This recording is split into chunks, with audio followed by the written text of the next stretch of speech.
the College of New Jersey, CN8 Sports presents the NJSIAA Parochial A Boys Soccer Championship match. Tonight, the Colts of Christian Brothers Academy take on the Big Blue of Pingry. Hi everyone, I'm Bob Lampton and welcome to the College of New Jersey. It's time for championship soccer. With me is Jim Harrison. And Jimmy, these two teams not unfamiliar with the turf here at the College of New Jersey. They've been here before. Oh, you're right, and this is the third straight time CBA will be here in 3 years. And of course, we're taking a look at Pingry, who's undefeated this year, and they're coming in the third time in the last 6 years, so they're no stranger, as you mentioned, Bobby.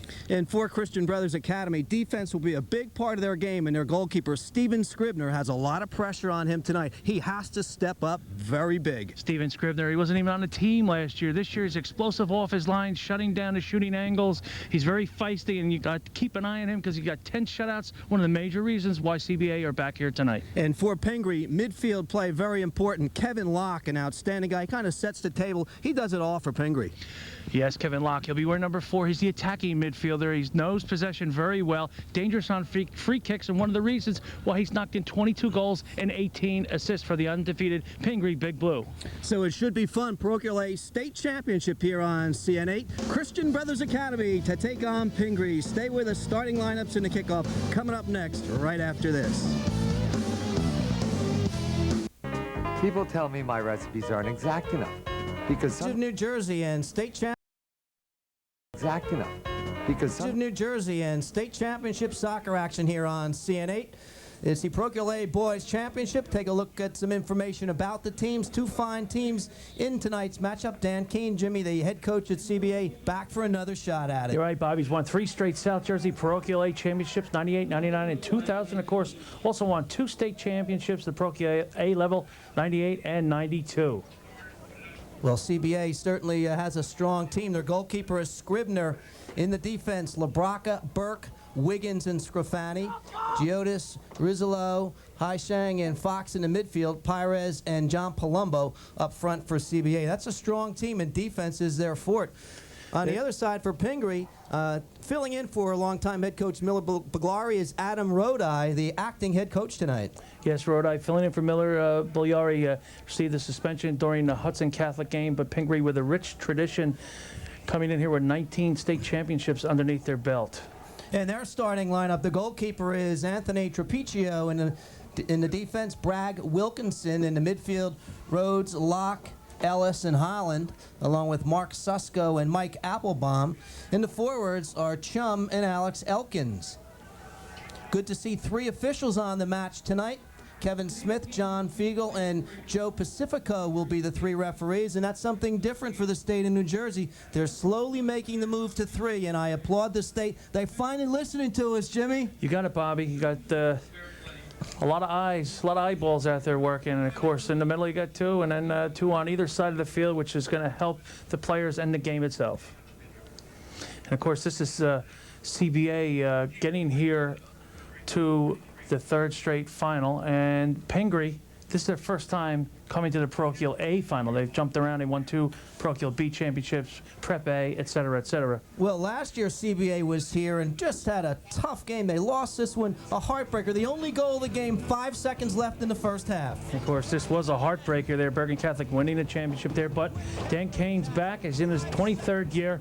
The CBA guys are ready to go. Dan Kane's overall record, 319 wins, 88 losses, and 23 ties. So CBA geared to go tonight. Well, I'm sure the CBA talked about that before the match, a chance to come back to capture a state championship. Of course, Pingry with all kinds of tradition in soccer, and it's really turned into be a pretty nice night. Temperature around 50 degrees, a slight wind from the northwest at 8 miles an hour, and a 70% chance of rain. About 2 hours ago, it was 150% chance of rain. It was teeming, but things have quieted down, and hopefully that rain is gone. And, of course, they're playing on artificial turf, which is another adjustment the players have to make. Well, you're right. They're going to have to adjust, and both teams are going to have to play a lot of balls to the feet. And, of course, it's a little bit wet. It's dried out a lot since when it was raining this afternoon. But, Bobby, take a look at CBA. They're going to play a direct to get forward, playing with pretty much a 4-4-2 alignment. They're going to try and spring Pires and Palumbo up front, the goal scorers, and keep an eye on Wiggins and Lee Burke. Lee Burke is the leading scorer for the CBA Colts. So he'll come out of the stopper position and get forward. And you mentioned the fact that CBA tends to play the ball directly, and on a fast turf, you've got to have very quick front runners. Pingry will probably slow the pace down a little bit more. Well, you're right. They'll be pretty much playing in a 3-5-2 with Wilkinson sweeping in the back. They'll try and build out of the back, but counter when it's on. Watch Kevin Locke, number 4, and John Rhodes in the midfield. Take turns coming forward. Chalma will come out of the back and overlap, but Applebaum and possibly Siegel. Siegel's been injured a little bit, but Applebaum is also a sprinter. He's the conference champion, 100 meters, so keep an eye on him. So a lot of excitement in the air as these athletes are poised to begin a quest for a state championship here in New Jersey. We have 2 parochial groups, parochial A and B, and this is parochial A, the larger parochial schools in New Jersey. And you can't get 2 teams in this division with more of a soccer tradition. Pingry and, of course, CBA, both excited to be here, but both with a lot of confidence. And in the nets is Anthony Trapicio, the goalkeeper for Pingry. 13 shutouts this year. Jimmy's done a great job. We've seen his brother earlier on playing for Princeton here on CN8 against Rutgers. He's playing in midfield Princeton, and there's Steve Scribner. He's got 10 shutouts, and this guy's ready to go. Amazing. They had a log jam of 3 keepers, senior keepers last year. Scribner out of Bradley Beach, a surfer dude, fought his way back on, and here he is, 10 shutouts. A surfer dude is the word that Jim Harrison has used to describe Steven Scribner. CBA in their home whites, Pingry in their navy blues. He's got a little bit of John Belushi in him, too, so watch him. All right, well, we are underway. 2 40-minute halves in high school soccer. CBA with first possession, as we mentioned, wearing their white shirts. And Pingry in their familiar navy blue. So they'll battle in the corner, and right away, Pingry will try to knock it away. A first whistle of the match already. Pingry trying to control there out of the back there as Jason Chung for CBA trying to get into the mix there for the Colts. Well, it took 30 seconds for the first foul, and Jason Chung right away turned and raised his hands in amazement at the referees. So they're at it already. Doesn't take long when you're playing for a championship. Beautiful touch right through there to Lee Burke. And that one cranked up and misses wide, but not a bad idea, Jimmy, to unload it early. There he is, Lee Burke. He's the stopper who comes forward. Not too many teams have a stopper who's leading the team in goals. He's got 11 goals and 6 assists. Cracked a nice one there, but you can see Scribner scampering to get down there like Keith Moon. He's got like a little bit of Keith Moon, a little bit of Belushi. This guy, he's feisty. So the first goal kick goes just past midfield, knocked away by LaBraca of CBA. And here's what we talk about when we say direct, trying to lob it inside the box, send the front runners forward, and off the line comes Trapicio, and Trapicio got knocked right there. Yeah, Trapicio getting off his line. No, he's quick. He's good shutting down the 1-versus-1. Pingry's got to be a little bit more careful on knocking that ball back. It was almost in harm's way for the Colts. So there was a foul call that time against CBA, the bump on Wiggins. So quickly on the restart comes Pingry and checking back for CBA. Nice move by Johnny Palumbo. Palumbo's got 4 goals and 6 assists this year. He's a tough player. Pingry likes to attack, play the ball out wide. They want to use the flanks, and certainly on this pitch, Jimmy, they have great flanks to use because this is a very wide field. Should play to the advantage of Pingry, I would think. You're right. And there's a shot of Adam Rody on the sideline of Pingry, skipper for tonight. And that was nodded forward by Nathan Bragg of Pingry. Well, right now, Pingry trying to get down his left flank, and there's Wiggins heading the ball out. He had the shootout goal earlier on against, I believe that was Paul VI. And a nice turn out of play by Alex Giotis for CBA. Gives the throw-in away to Pingry. So the big blue of Pingry on the attack right here. We are playing these matches here at the College of New Jersey. And an artificial surface, a combination football, soccer, and field hockey facility. Always difficult when you see all the lines, and takes the soccer players a couple of minutes sometimes to get used to it too. And psychologically, when you see those big, wide football bench lines, players tend to gravitate towards that, and they don't always use all the width. Oh, you're right. Definitely an acclimation situation where there's a book years ago called The Electric Eye, where they talk about watching a baseball come in, watching things in the background, whatever kind of sport you're playing. So this is something, of course, it's a night game. So these are a number of things that both teams have to adjust to. All right, so see who can respond quicker to the acclamation. Hard shot, and that one just misses wide. Great attack by Pingry. And it just missed as John Rhodes, with a great run forward, beat a defender and missed it to the near side. John Rhodes going one-on-one there at the top of the box, getting a nice shot off. Now we're going to see him break loose here, break a couple tackles, and he's going to chop the ball. Watch, he prepares it, puts it on his right foot, and just skips wide. Here again with a nice move. He measures it well. Keeper comes out and shuts the angle very well there, though. And, Jimmy, you have to love the fact that he did chop it past LeBrock and then immediately took the shot. So many high school players take one more touch before they unload it. He just missed it, but took it well. Well, it's funny. I heard the term the other day. That's a crutch touch. You're taking an extra touch to help you through, and then your angle's gone. So new term, yeah, good one. New one, huh? Exactly, crutch touch for sure. You're not completely comfortable, so you take one extra touch, and Right. it really does hurt you. The angle's gone. So now it's CBA moving into their attacking third. See if they can put some pressure on. Up the left side comes Giotis. Giotis looking inside, trying to cut it back. Yeah, Giotis is going to have to do better than that, but I know he's a very good crosser of the ball. He's got 3 goals, especially 13 assists, though. And you'll see he's a good dribbler, get down the flank, plays wide in the midfield. Looking to connect there with the strikers there up front at Pires. Well, he lifted his head up nicely, looked inside, but just mishit it and shanked it behind the goal. And we've all done that more times than we care to admit. Well, I got one in the yearbook where they got a picture of me 3 yards out and it landed in the next county. That was the black and white pictures in those. Yeah, you're right. My cartilage is falling out of my knee right now. I can't walk. So the throw-in comes for Pingry. Alex Elkins takes it up right at midfield. Knocked again into touch, and Elkins will try it again. 34-35 remaining here. First half, still no score. And this one nipped over the end line, and it's going to be a corner kick as Wiggins defended for CBA. And into position goes Kevin Locke, a dangerous scorer inside. So we'll see what Pingry can do with the corner.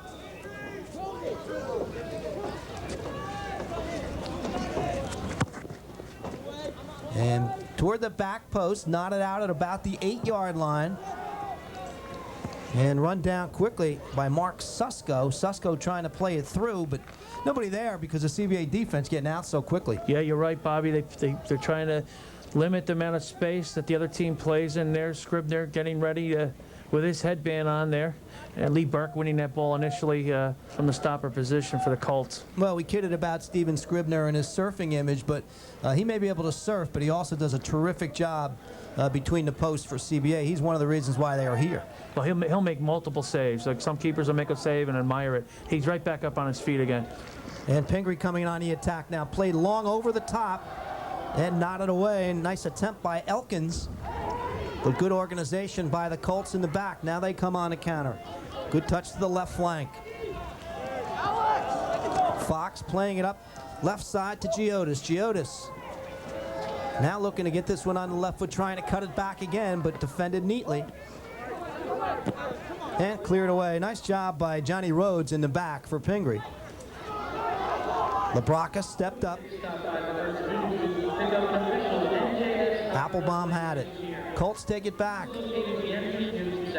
Both teams, Jimmy, surprisingly to me, trying to keep the ball down on the ground, which is really something they need to do all night. The ball just bounces too much on this turf. Well, you're right. And that kind of a ball right there, if it was hit in the air and had to drop out of the air, would probably go out of bounds. But that, as you say, both teams playing the ball to feet, or at least a through ball near feet. Kevin Locke playing it across, looking for somebody to make an inside run. His teammate Tommy Ellis couldn't get there. And then that one misplayed.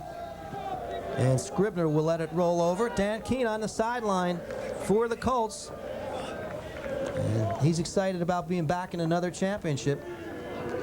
Yeah, he appeared in 8 parochial 8 semifinal 5 times in the previous 8 seasons. So he's done a number of good coaching seasons. And as far as I can remember, even when I was coaching at St. Rose, we've had some real battles back then. A little bit of room in the middle for the Colts of CBA. They play it out to John Palumbo. Palumbo plays it out wide.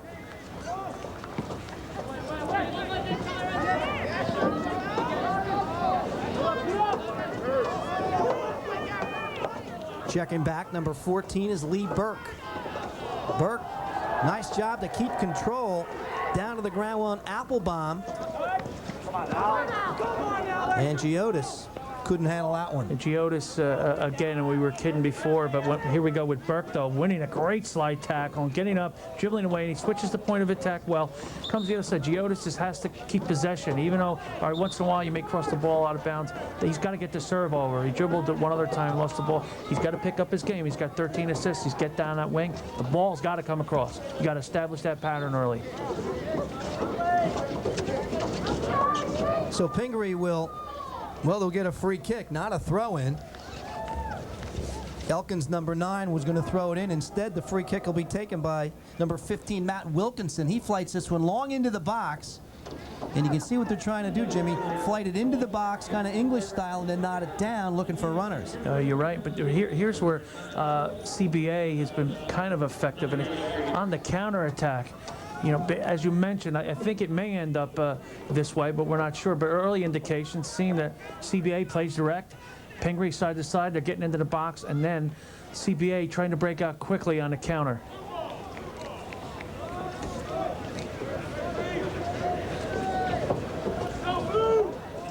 We move toward that 30-minute mark here in the first half. Still no score, really only one good shot of the match. Pingry had a hard shot, and that's been about the extent of it. Oh, you're right. It's pretty interesting. It seems both teams are attacking down either side's left wing area. Hasn't been a whole lot on the right wing areas. Most players are right-footed, and most teams play the right side. But this is a credit to ever-improving soccer in the United States.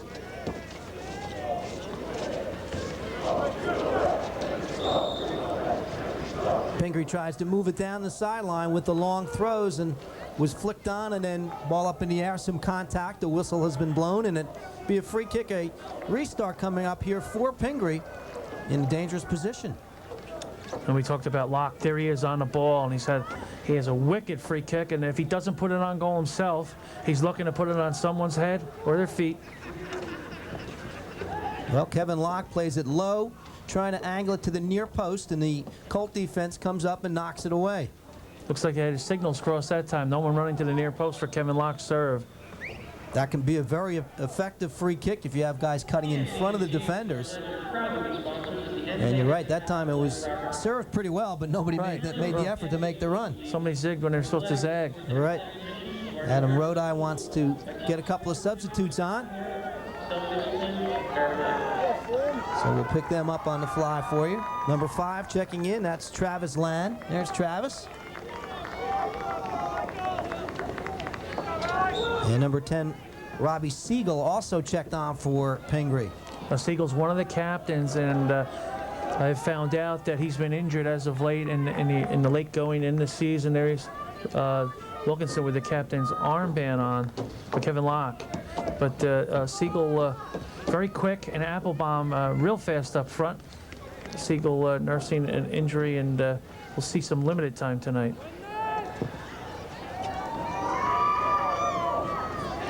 Well-stroked goal kick brings it right out to midfield here at Lions Stadium on the campus of the College of New Jersey. We are in Ewing Township, and all of a sudden things starting to stretch out. Rhodes lays off a nice ball, and it just got away from Condi Chum, and Chum maybe a foot closer to it would have been in dangerous position, but again, artificial surface. The ball kind of took off on him. There's Condi, fights for it, comes up with it, but he's double teamed, has to be turned backwards. Nice job by the CBA Colts to have Chum turn and go the other way. There's that counterattack I was talking about. Let's see if CBA can get forward, or did it get stalled? Stalled, there it is. And a nice ball played out to the right flank. They'll run it down, number 15, that's Curtis Fox. But Curtis Fox trying to do the right thing, though. He's trying to serve the ball across. You want to establish that pattern and try and have front runners to get a head on it, knock it down, flick it down, whatever. But Pingry, as of late, in the last series, down, setting up camp, some very good combination play in CBA's box. Yeah, nice move on the attack, going to the near post, but nobody there. Trapiccio with an easy save. There's Trapiccio getting off his line well, but there's a cross. Start to try and get the ball across and have those defenders think twice about whether to defend against the dribble or the cross. And good point, and it can be such a frustrating game. You just have to keep working on it. You may try 30 crosses before the night is over, and you can't get frustrated. Just continue to go with the fundamentals, and eventually, all of a sudden, something goes in the back of the net. Right, Bobby, and when you start serving that ball, you want to get a rhythm, so the other players know when the ball is going to come across so they can time their runs. CBA trying to get some rhythm here. Out of the back comes number 14, Lee Burke. Burke checks inside the box, cuts it back to the 12, and knotted away. So both teams very well organized defensively. Don't seem to panic when they're under pressure. Now it's Pingry on the counter, Tom Ellis. And Ellis has his cross deflected. And nice pursuit right there to force the corner. Good defending by Charlie Wiggins there. There he is, number 16. As I mentioned earlier, scored the winning penalty kick in that shootout in their run to get here. And that was against Paul the 6th. Both Scribner out. And low drive, they dummy over it. And well-designed play. You play it low on the ground, send a player to the ball, let it go through the legs, hoping that the defense will lose sight of it.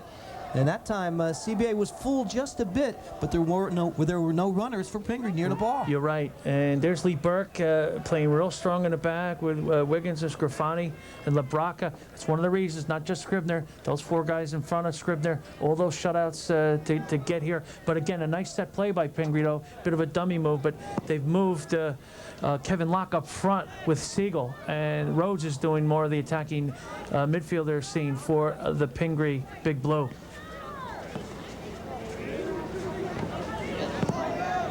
Well, CBA tried to knock it around right there and had a little trouble. And the Pingry defense able to take control. They're looking for a misplay, and there's a whistle. Right on it was number 4, Kevin Locke, and Locke called on the foul.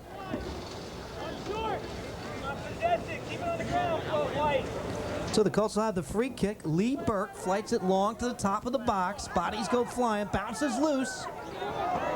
And good communication there, Jimmy. Looked like Chris Rislow, number 9, was fouled there from behind, just outside the box. And he's got 6 goals and 8 assists. He plays very well with his back to the goal. Both teams put a lot of pressure on the defense with long goal kicks and high punts. Defenders don't like those 60-yard punts that hang in the air for a minute and a half. And we mentioned earlier, Jimmy, that the ball was on the ground quite a bit in the last 5 minutes. All of a sudden it's up in the air, and the level of play, the intensity picks up, but in terms of the demonstration of skill, that kind of reduces itself a bit. Here's some pressure inside. Oh, great ball knocked across and nobody home. There's John Palumbo knocking that across. He's got 4 goals and 6 assists.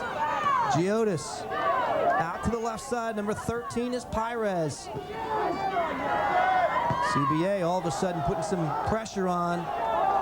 Big time contact right there. Down went Travis Land as he ran into a brick wall. Well, let's take a look here at Rislow trying to get a piece of that, and from my perspective, looked like he was fouled from behind. And you want that set piece there. Again, there's some good challenges there. Land, unfortunately, got the worst of it, but I don't think the intent was to hurt anybody there. Land and Giotis colliding. CBA up in the pace of this one. They like a quick pace. Here's number 13, Pires. Pires still has it. Pires' dad from Ironbound section of Newark, played at Eastside, played in the North American Soccer League. Telmo Pires. That's right. Telmo played with the old New Jersey Americans that played soccer, believe it or not, at Wall Stadium. There you go. This one knocked through, volleyed away. And as we said, Jimmy, I'm impressed with the organization, the defense of Pingry. They don't appear to panic. CBA's put some pressure on. They mark up, and they're nice and relaxed and loose. All right, Trapiccio, you see how smart he is. A routine ball comes back to him. He realizes no one's charging him. He runs off the ball and lets it go out of bounds. Only a couple of years ago, I'd say at least 10 years ago, there would be some keepers who would panic. It's all gone. Chris Rislow, a dangerous player for CBA, always marked closely. Chris Rizzo scored on the first shot of the game against St. Joe's, and it stood up for the victory. St. Joe's had been touching, went down by a score of 1-0 in that game. Eric Zimmer out on the right side, onto the foot of Chung. Chung inside the box, cuts it back, tries to get on his left foot, and just ran away from him. Burke. Burke with some nice technique there, though, Bobby. Popped the ball over the defender's head, ran around the other side of it, chipped it into the box. And Chung, Jason doing a great job there dribbling.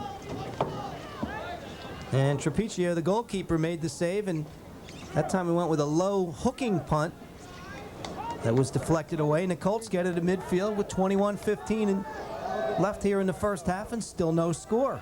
And right now, clearly, CBA doing much better on a counterattack, has a lot better control of the midfield. If Pingry's to get into this game, they're going to have to settle down a little bit and play a little more east-west. But the problem is both teams, their forwards and their attacking midfielders are pressing when they lose the ball right away. So it's very hard to build out of the back for either team. Jason Chung limps off the field. CBA had clear possession. The referee stopped play to allow Chung to leave the match. He's a nice player, very good dribbling ability, good creativity in the box that time. This is Burke. Burke's pass a little bit weak, looking for Rizzo, and Rizzo has to really check back hard as he's being defended very closely by Pingry. Yeah, Tom Ellis doing very well to step up and win some balls out of the right defending position for Pingry. Elkins. And this one headed forward off the bounce by Scrofani. There's that long over-the-top play that CBA looks for. They like to use their speed. They love the counterattack. Here's Andrew Holland.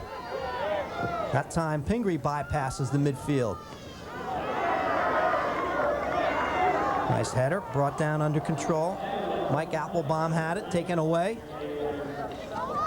And Giotta's trying to make a little inside cut against Elkins, and Elkins had him defended nicely. Ah, pretty touch. Burke. Burke's got to unload it. And holds on to it for, in my opinion, a little bit too much, and then the whistle blows. It's going to go as a, I believe, an obstruction. Indirect. Here it is here. Again, Burke putting the moves on here, beats one player, shields it again the second time. I'm not so. I didn't see a foul, but something may have happened after that. So it is direct. Curtis Fox will take it. Four-man wall by Pingry. Fox directs traffic. Chips, header, save.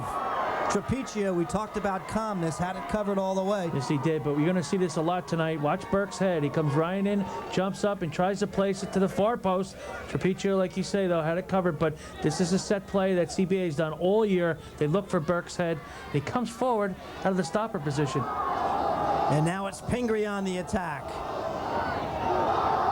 And trying to fake and then falling down was Mike Applebaum, and that certainly brings the wrath of the CBA faithful on the person of Applebaum. Applebaum should have let that go. He beat about 2 or 3 players. John Rhodes keeps control. And stepping up to clear it away was Greg Scrofani. CBA has the pace that they like. Pingry doing more running, I think, in the midfield than they would prefer to do if they had a choice.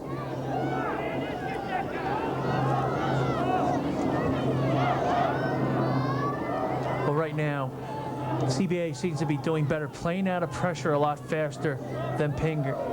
Pingry's having a hard time getting out of the pressure. And Burke able to knock it forward, almost scooted through and just saved by the Pingry defense. Here's Burke again. Giotta's checking back. Fox, nice ball through. They grab the shirts and cleared away. One thing the high school players have all learned how to hold and grab, and you know, that's one thing about all the soccer on television. You learn those little tricks. Yeah, Tug McGraw. Just a little tug once in a while. Scrofani. Here's Giotta's. And it's going to be controlled by Scrofani. 3 blue shirts right around him, taken away by the big blue.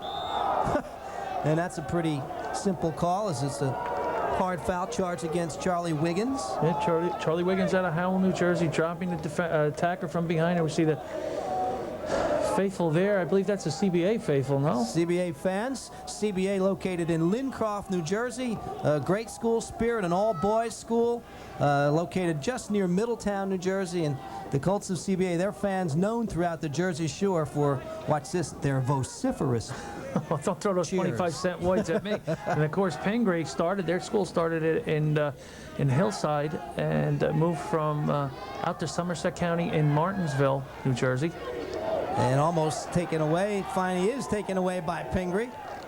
So they're going offensive third to offensive third with not too much play in the midfield. And one thing that will do is tire you out quickly. And fitness becomes an important factor in the latter part of each half when you're playing at a pace that these guys are playing at.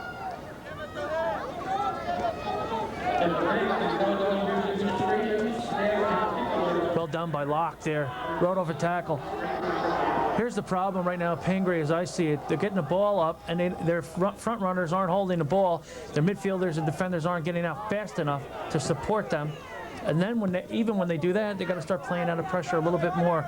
But we'll see if they can change that. CBA clearly dominating right now.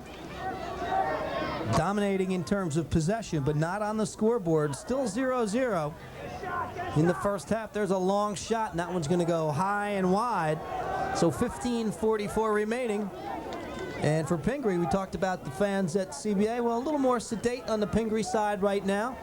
Pingry, a tremendous soccer tradition, and they come out and they just expect to win. This year they've had another great year at 20-0-2. You're right, and the coach, Miller Bigliari, had been there for 41 years. He got 580 wins, 76 losses, and 54 ties, but this is their first time in the parochial A. Last time they were here, 95-96, they were parochial B champs. 41 years. Wow, it's a long time. And everybody's screaming for a foul. Good job by the referee. Held the whistle to see who would maintain possession, then called the foul against CBA. And of course, we talked about the linesman. The linesman backed them up on the far side. The flag went right up, so there's no question about it. And if you're just joining us, New Jersey Soccer using 3 referees. Here again, you're going to see there's the foul. A slide tackle. And he gets up again and goes like a bat out of, and then down goes Wiggins. And Nimick and Junior, wide midfielder for Pingry. And Pingry trying to chip it into the box. Look like they might have something going, but CBA defense comes up. Now they chip again. Chested down. Nice play by Rhodes to keep possession. Boy, Rhodes needs to get a little more support earlier on, but he is fast. He's quick in the midfield, can shield the ball and play with his back to the goal very well. And there's Lee Burke, as I mentioned, who sneaks up from the stopper position. Is very dangerous on set pieces. Well, here's Rhodes trying to spin against 2 white jerseys and has it taken away, and now CBA looking to come out of the back. Kept on by Lee Burke. But was it? No, it wasn't. Over the sideline, says the linesman. And Pingry gets the throw in. Well, right now, it seems as if CBA is beating Pingry to the ball. And when someone takes an extra touch on Pingry, they're getting double teamed an awful lot. We talked about both teams being good defensive teams. And of course, 13 shutouts for Trapiccio, and he's had defenders like Matt Wilkinson, Bragg, Holland, Ellis, and Spano in front of him.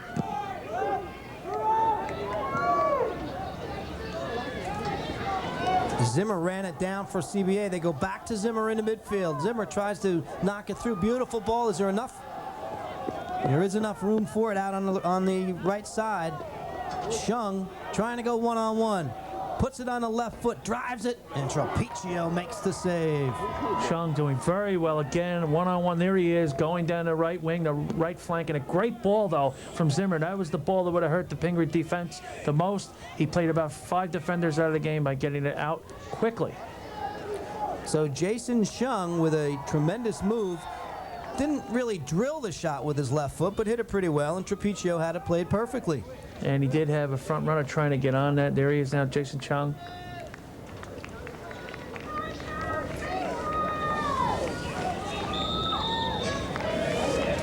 .24 remaining in the first half. CBA and Pingry Deadlock 0-0 as a battle for the New Jersey State Parochial A Boys Soccer Championship here at the College of New Jersey.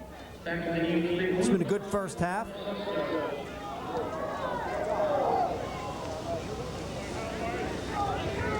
And again, they battle for possession, finally knotted forward by the Colts.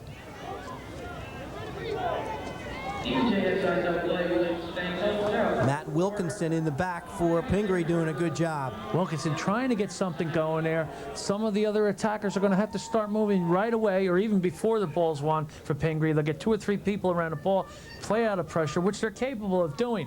Of course, Bob, you know it's usually a game of 2 halves.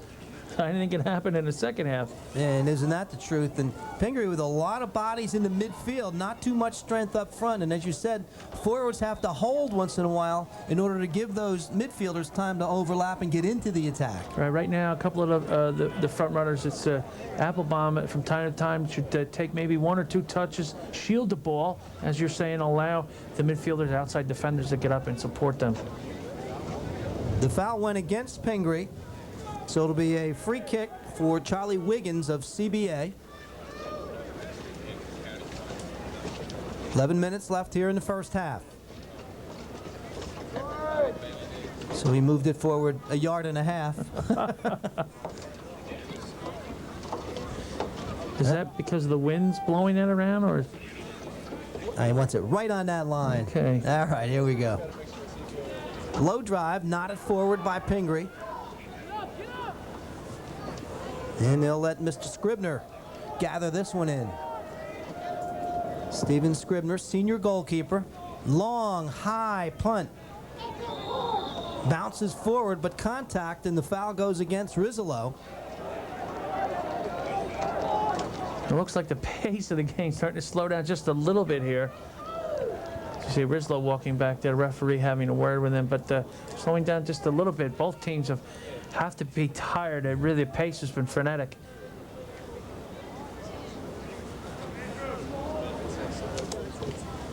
So the free kick flighted long toward the corner, and it's just going to take 2 bounces, and over the end line it goes. So Pingry not taking real good advantage of some of these restart opportunities as we look across the way to acting coach Adam Rodeye. And Adam's been around, and he knows what his team has to do. Well, and there's Dan Keene, and his team is on rhythm right now. Some flawless counterattacks, not too many dribbles, a lot of wall passes, balls played straight toward the goal, playing a number of players out of the game. Pingry's got to get back on their rhythm, start putting some passes together. 2 and 3 passes is not enough. You got to get to 5, 6, 10 passes in a row, take the air out of the ball.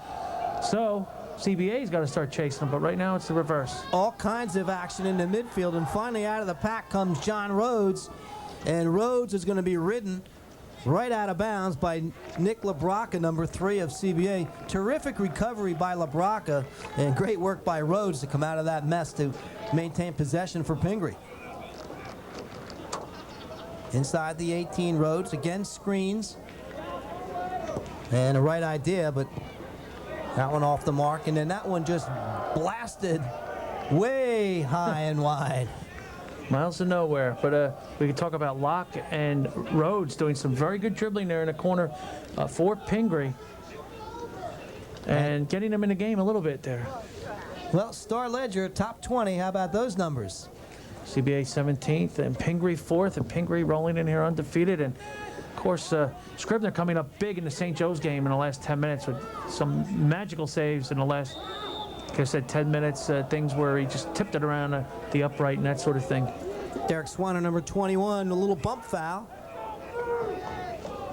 Makes it easy on the officials when you bump someone and then put your hands up in the air like I'm innocent. That admits your guilt right away. There's Scribner off the line. There he is. You can see how quick he is off the line and how exciting and colorful it is. And he had to move because Kevin Locke knocked in a 25-yarder against Hudson Catholic, and there he's just trying to get a little tip in. Scribner made the save and then kind of glanced back at Locke, thought that he might have just been nudged a bit as Locke went by. Susko keeps control for Pingry. And again, CBA just tight man-to-man marking. So hard to check back. You really have to move diagonally and across the field to free yourself up. Oh, nice touch. Pires Here's Rizzolo. Pires steps inside with the left foot. The shot, it's a goal!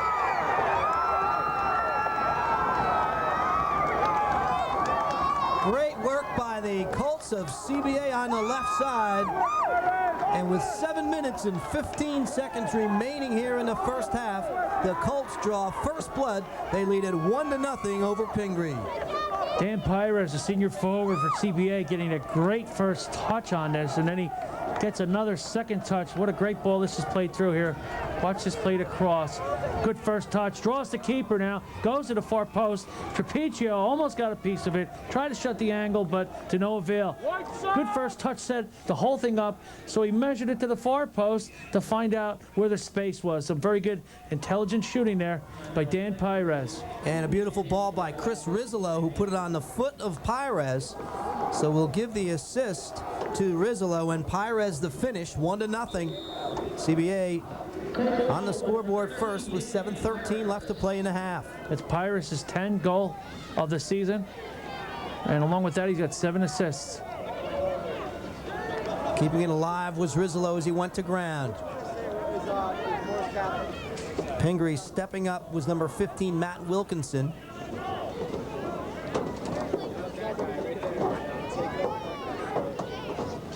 Right now, Jimmy, Pingry really with only one player forward and the rest withdrawn to the midfield. 15 will get you 20, PJ. Well, right now, I'm sure they don't want to give away another goal going into the half, so they'll probably pack it in just a little bit. But once they find the rhythm, maybe they can reestablish some of the overlapping of Susko out of the back, and of course, on the other side, Lon try and connect there. There's Siegel unable to get onto it. They're just missing their rhythm tonight, at least in the first half. 6:15 left in the half. If you're just joining us, it is New Jersey State Parochial A Boys Championship match. Bob Lampinen and Jim Harrison with you. In a well-played first half with CBA leading it 1-0. And as you mentioned earlier, Jim, the goal came from the left side, and CBA has really milked this side the entire first half. Oh, you're right, and we see Mark Susko getting fouled there, doing a good shielding job. There he's number 11. He needs more people to come and check in and support him. There's Dan Pires, the scorer of the go-ahead goal here for the Colts. But Susko doing the right thing. Pingry possibly should even try and play the ball back a little deeper into their midfield third or defensive third, and then try and get the other side. A lot of the stuff's been square. Again, it's up the left side. Here comes Giotis. And Giotis, unable to keep it on. It'll be a throw-in for Pingry.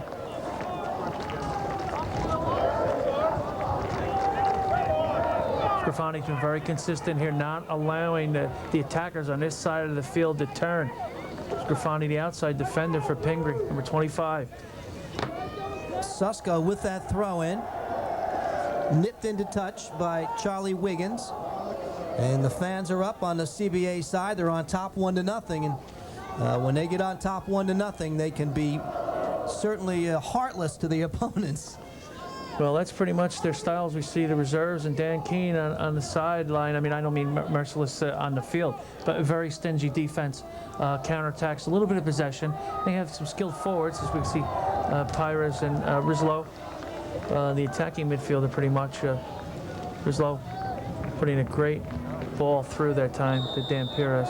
And with 4:20 left in the half, Chris Yeoman has checked on for Pingry. Yeoman just took that throw in.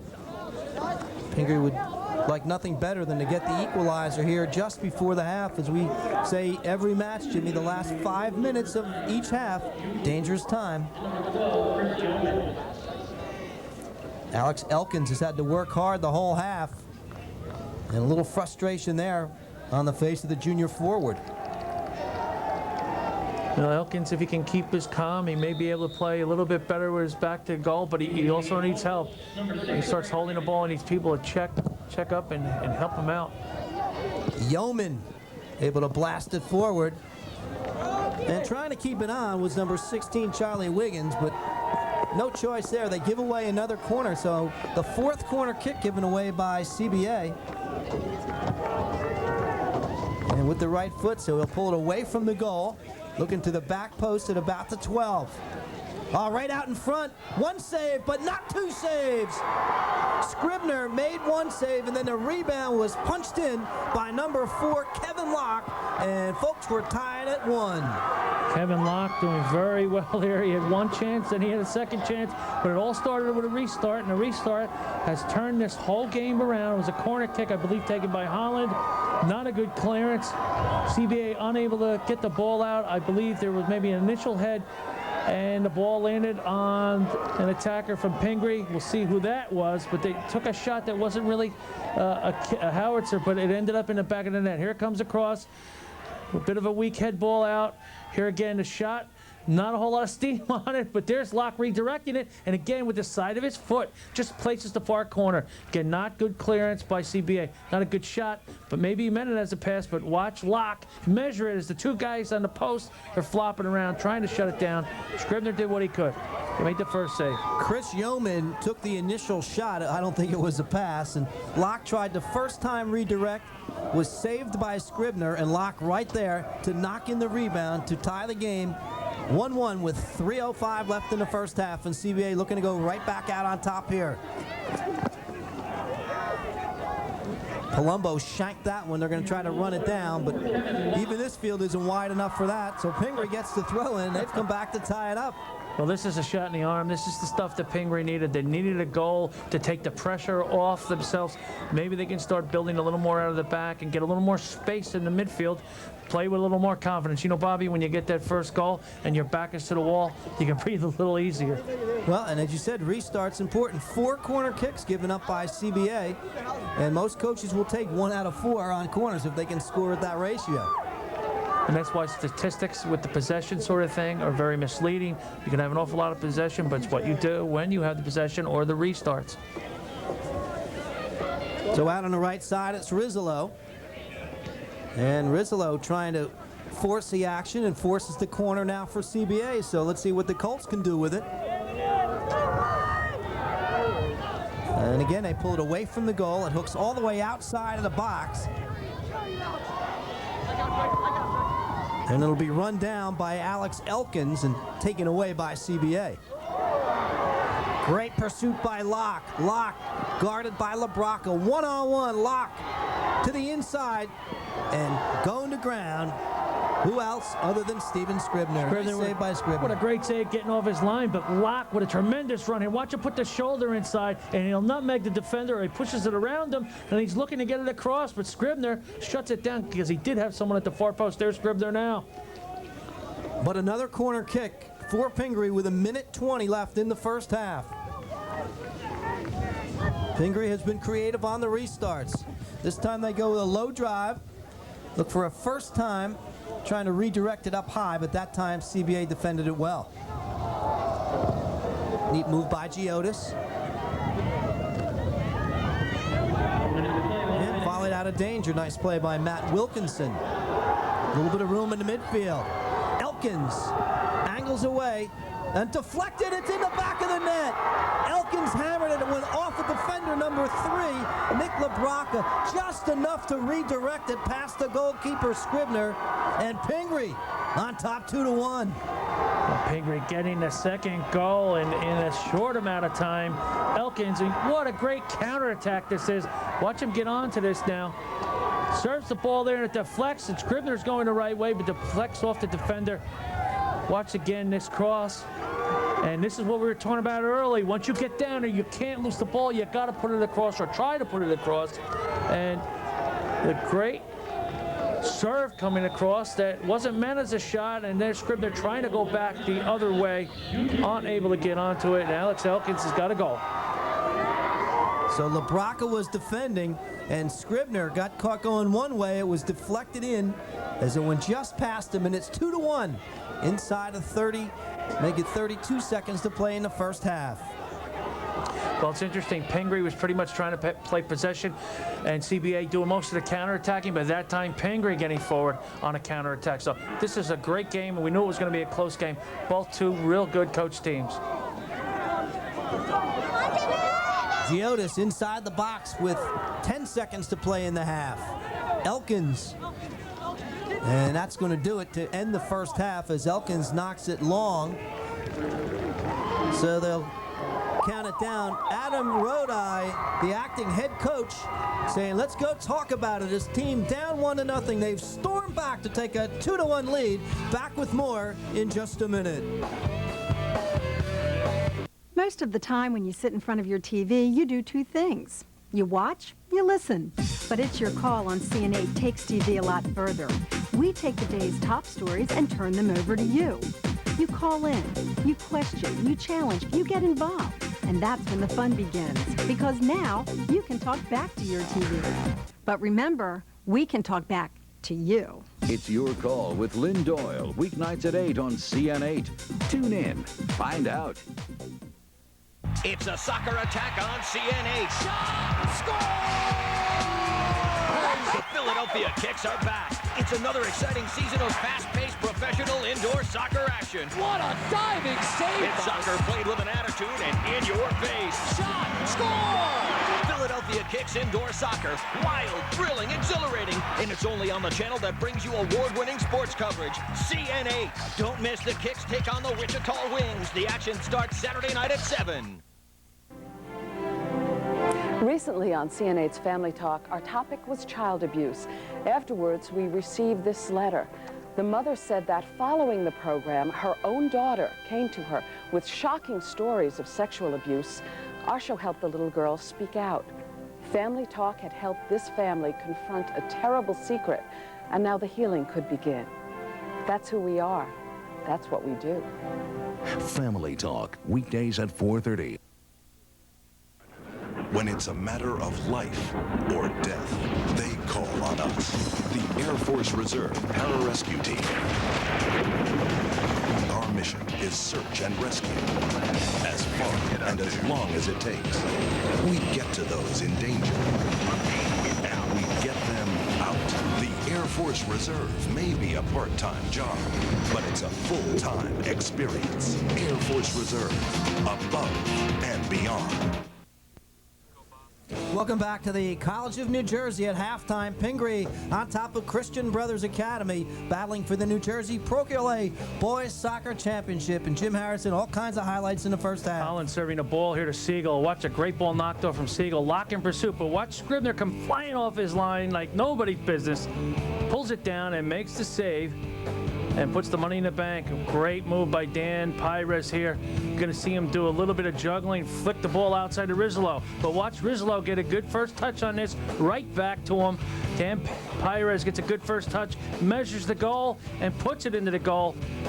Far post. Trapiccio trying to do what he can do, and there he is, out of his mind. Getting a goal in the final here. Poor clearance by CBA. Things turn around real quick. Yeoman, not a great shot, but look who he finds. Locke. Scribner makes the first save with the defender at the post, but picks out the far post with the side of his foot. And there goes Locke on the way down the field. And here we're going to see an early serve. A good intention here from Elkins. LaBrocca trying to do the right thing, trying to clear it out. Scribner going the way the ball's going. And Scribner can't reverse his flow. It goes underneath him into the far post. And Pingry, just like that, goes ahead 2-1 at the half. Elkins scoring that one. There's your score, 2-1. Total shots about even. CBA with a one-shot edge, saves 5-3. Corners 5-1 for Pingry. Big statistic there. Pretty clean game. 7 fouls for CBA, 5 for Pingry. 2-1. Back with more in just a minute. Depression gaining real strength as it moves north. Jay Latham has a full-time job. He's got a part-time job too. And today, it will take him into the eye of a hurricane. The work I do saves thousands of lives and millions of dollars. Expect moderate to severe turbulence from 50 miles. Our job is to help predict storm patterns. Is developing as we do it by flying directly into the most powerful force on Earth. We're now entering the eye wall. Being a hurricane hunter may be a part-time job, but it's a full-time experience and just one of many exciting careers in the Air Force Reserve. That's beautiful. Beautiful sight from here. Call 1-800-257-1212. Air Force Reserve, above and beyond. Hi, I'm Jim Fossil, coach of the New York Giants. The Valerie Fund is an organization that means a lot to me. The Valerie Fund offers a statewide network of pediatric oncology and hematology care so that no matter where children live in New Jersey, they can receive state-of-the-art medical help near their home. Both the child and the family benefit in many ways. Without a long commute, families can spend more time together. Care close to home means a child can continue his or her education, participate in school, church, and community activities.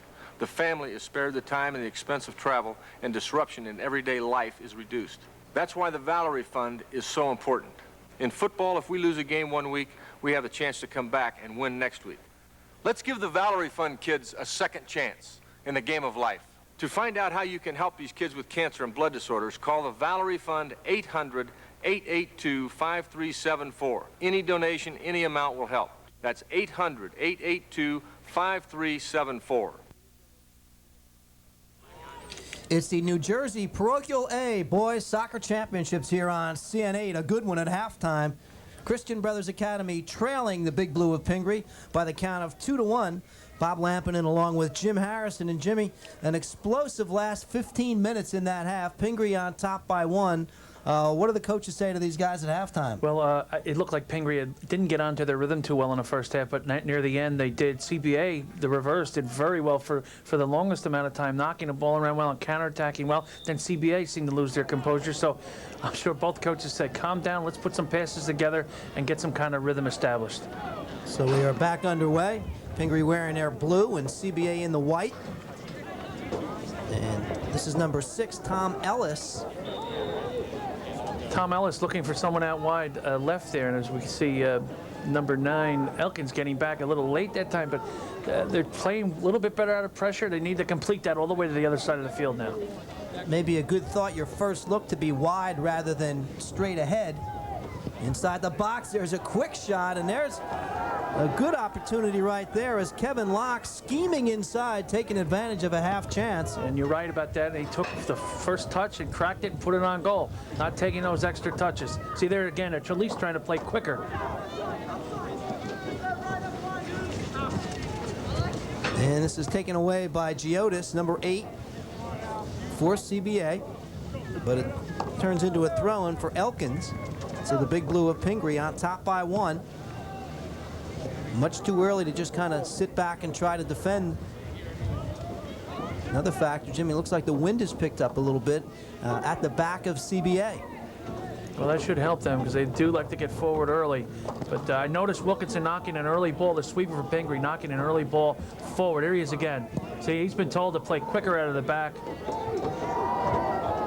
Here's number 13, the dangerous Dan Pires. Pires just trying to buy some time. And got it out of the foot finally of Shung and deflected away, so the Colts get a quick throw in.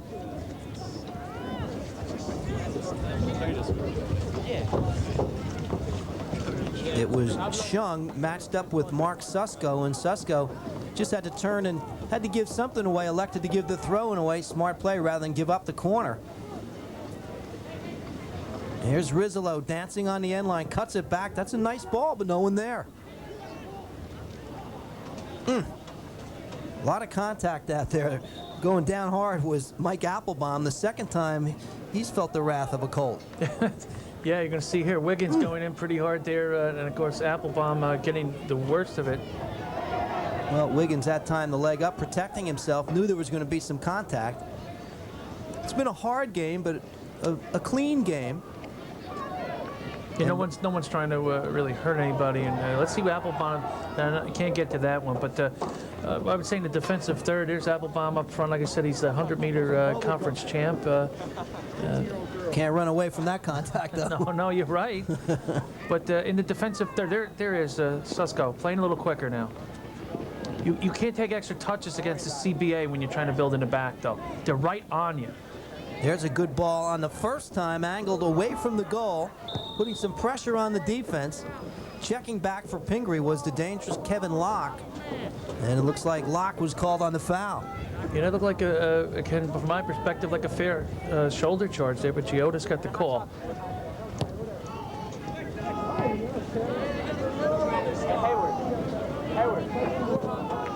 So CBA can't control the restart. They give away the throw-in. Second half, 36-28 remaining. Pingry on top, 2-1. Chested down, nice control by Nicky LaBrocca. That was well done by Burke. Notice how he played out of pressure. Now they have their space.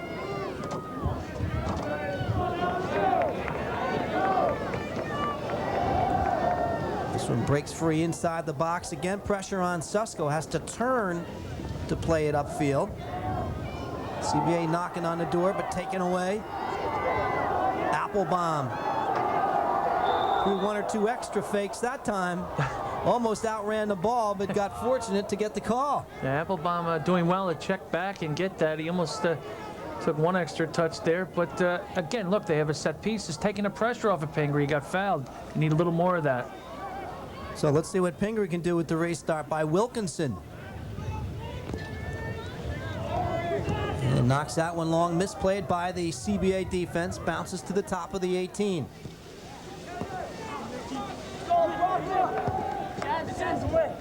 CBA, Jimmy, just plays such tight man-to-man defense. This one goes behind the net on the cross.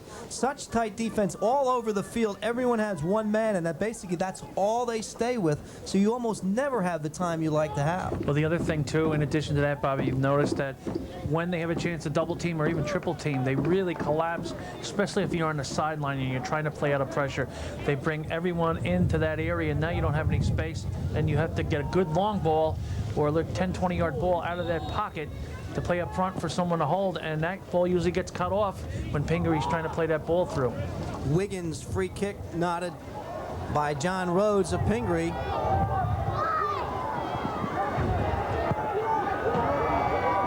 And cleared away. So both defenses settling down once again. Had some excitement in the last 15 minutes of the half. 2-1, Pingry on top of CBA.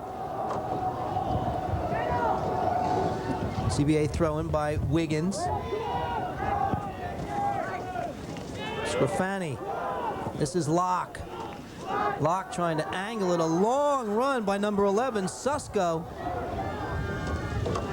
And Susko ran about 50 yards, only to have it nipped away by LaBrocca. He did, but he made it. He made the defender play it, so they're back in the game here in the attacking third.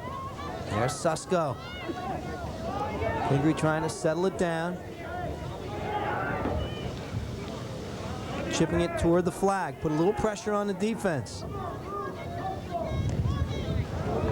And nice pursuit by number 7, Condi Chum. And that time we saw Tom Ellis for Pingry in the midfield. There's Chum jogging back, but Ellis with no one to play the ball to.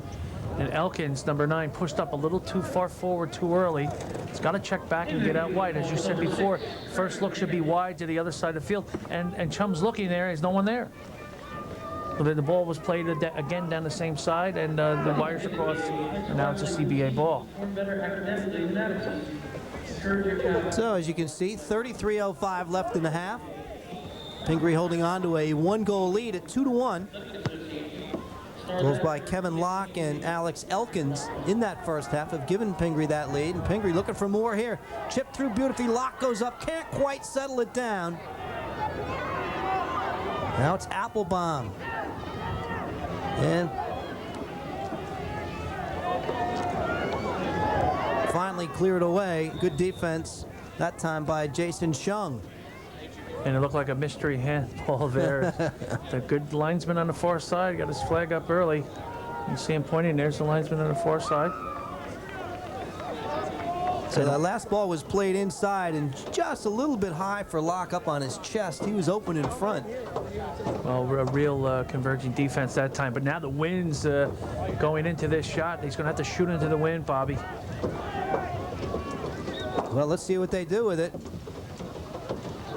And off the line is Scribner, kind of in no man's land. A little bit confused on that one, but CBA got away with it. There's a shot by number 6, Tommy Ellis. It'll be a goal kick, but Scribner on that restart, Jimmy, got caught out. Wasn't sure which way to go. Well, you know, he's a very mobile player, and his strength is his mobility and his cat-like reactions. But you're right, the challenge kind of went up in the air. It was a 50-50 ball, and had the defender from the Colts lost it, he would have been in trouble. Wind really starting to pick up. And off the line, Anthony Trapiccio. And when you get a strong wind, no matter what direction it is in on an artificial surface, it is really difficult to play. Well, he put a bit of a bend on it and it kind of hung in the air there as it came across. So he did a wise thing. Chris Rizzolo, defended by Ellis. Right to the top of the box. And good job by CBA to try to settle it down. Pires tried to get it under control. Goes to ground, still keeping possession is Johnny Rhodes. Rhodes with bodies all over the place. And great work by John Rhodes. And finally the foul was called. He was bumped, bruised, double team, kept possession. Here it is here. Again, that's a foul from behind from Burke. And then, oh my God, there was Rhodes nutmegging, I believe it's Charlie Wiggins. And he's lucky he dodged the yellow there. Rhodes, junior midfielder, doing some very creative dribbling there, good shielding of the ball, and a free kick going their way. And Jimmy, you have to love the attitude of Rhodes. When you're a midfielder and you're dribbling a ball, you're going to get knocked around once in a while. And he got hit pretty good 2 or 3 times, got the call and got up and just got away from it. You know, kind of an occupational hazard in the midfield. Well, you're right, and you need to do those sort of things in the midfield here to get Pingry back into the game. 3 officials being used tonight by the state of New Jersey: Kevin Smith, John Fiegel, and Joe Pacifico. Doing a fine job, too. You really don't notice them out there. They're letting the guys play. Well, they still have 30 minutes and 30 seconds to try to stay out of the way. In a good one, 2-1, Pingry on top of Christian Brothers Academy. Chum had it for Pingry. Checking back, good work by Locke. Guarded closely by Wiggins. And Locke almost got it onto the foot of Chum. Ouch. Could hear that one up here. John Rhodes took a shot on the ankle. Now the counterattack. Nick LaBrocca trying to play it through. And that ball just takes off on the artificial surface and finally cleared away by the hustling Ken Spano for Pingry. Not a bad ball, though, played through there because Pires was able to get onto it, and it forced the Pingry defenders turn and run and face their goal, and that's an awkward position you don't want to be in. Freshman defender is Spano. A lot of pressure on the 9th grader. Can make a mistake up front. It doesn't hurt you as much as making a mistake in the back. One hopper on the throw-in. And hard shot, that was blocked as Rizzolo got it under control, looked for the deflection. Well, this is a good drive here by CBA because we see Trapiccio organizing his defense in front of him. But CBA has pretty much lost the midfield in the second half here, and they're very dangerous on free kicks. This time they go with the low corner. Applebaum has to check back. And breaking inside and just nipped away. Great defense. Tremendous reaction by Andrew Holland. It looked like Lee Burke was through. Yeah, Lee Burke with a nice turn on the ball there, and Wiggins committing a foul on the far side there. Some talking going on here. The ball being not played out wide there. And Wiggins looked like a little bit of a bump there on number 4, Kevin Locke. Scored his 23rd goal tonight. Good matchup between those two right now. Good matchup between both teams. Evenly played match with Pingry holding the edge 2-1. 28 minutes, 15 seconds remaining. So Pingry trying to, CBA trying to hold the ball and play out of pressure there. Trying to reestablish themselves in midfield, but it doesn't work. We got Susko with a throw-in on the far side. Well, across the way, that's Adam Rohde. And for CBA on the near side, Dan Kane. So both coaches right now, the guts are starting to churn as they look at that scoreboard. 2-1, CBA trails it, 27:45 remaining. How tough must it be for Adam Rohde to be the acting head coach tonight here in a state final? And that one runs over the end line, so it'll be a goal kick for CBA. There's Adam, hands in the pocket, pacing up and down. You know, you get in a situation like that, you try to act like you're so cool. Well, right there, as you see him pace, he's got to be happy with the turnaround. But as you know, both coaches are saying, hey, you know, from CBA's point of view, let's get back into the game, get that second goal. Rohde's saying, hey, let's keep possession and try and put one more nail in a coffin. Which is a hard thing for athletes to do. When you're ahead 2-1, it's really hard to continue to move forward looking for the third goal. The tendency is to sit back and try to protect. Jason Shung didn't like what's going on out there. There's Jason, number 10. Well, the physical aspect has really come into this game in the second half. You see a number of fouls being committed from behind. Trying to buy time was Kevin Locke. That time Wiggins won it fair and square. The last two times, actually, it's a very good matchup between Wiggins and Locke. Fox to Pires. Well, Giota's had it. Pingry comes away with it up the left side. First time by Land. Back to Travis Land. Better support here for Pingry. Nice little build up here. Number 6 was Tommy Ellis, but Ellis again double teamed. You said it before, you better get rid of it quickly when you play against a CBA team. Nice settle there by number 7, Condi Chum, but his pass off the mark.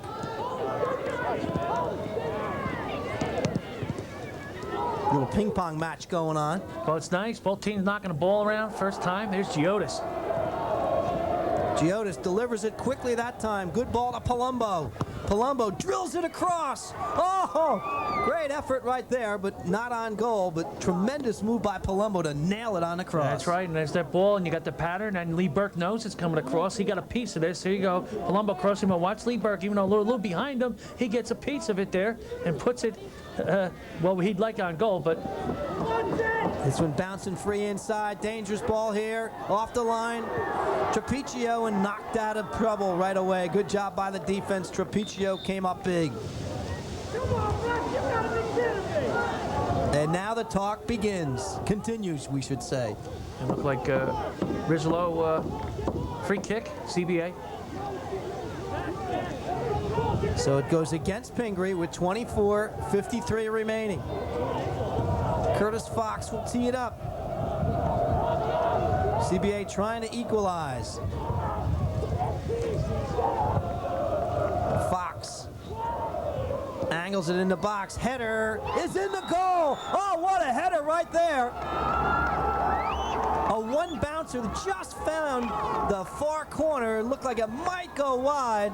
And we are tied up at 2-2 off the restart. Number 13, Dan Pires. Dan Pires getting his second goal of the night. What a great ball played across here. You see Pires in the crowd. And he's a good 12 yards, 8 yards out. He picks the corner, but it hits the turf and goes up. Trapiccio stuck at the far post. Watch the timing, though, of Pires out-jump everyone here. He jumps early, then he knocks it down into the turf and into the far corner. 2-2, Parochial A Finals 2000. Give the assist to Curtis Fox, and Pires scores his second goal of the match to make it all even once again. 24-20 left. The Parochial A Boys Soccer State Championship match here on CN8, and it's a good one indeed. Dangerous on the restarts of Fox knocking that ball across, and then Pires with some great timing there. So here's Pires. He's got one with his left foot and one with his noggin, one with his head. So that's tough to defend against. You don't know how he's going to score on you. And now CBA battling over on the left side. It's John Palumbo.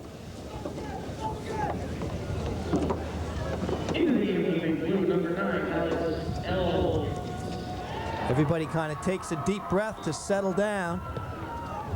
2-1, a hard lead to protect. And the offense just keeps coming at you. Finally, they equalize, and they start all over again. You'll see both teams defensively at 2-2 tend to get a little bit cautious once again. CBA continues to attack. This one played through.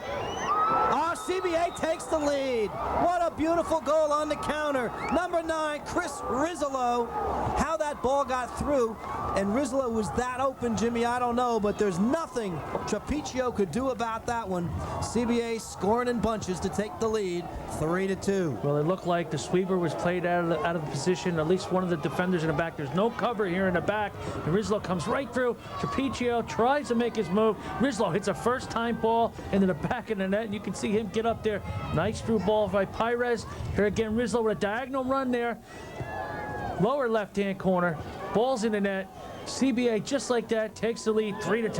Well, Rizzolo taking advantage of the fast artificial surface as he started his run before it was knocked forward by Pires. Got a head start on it and put it away to give CBA the lead.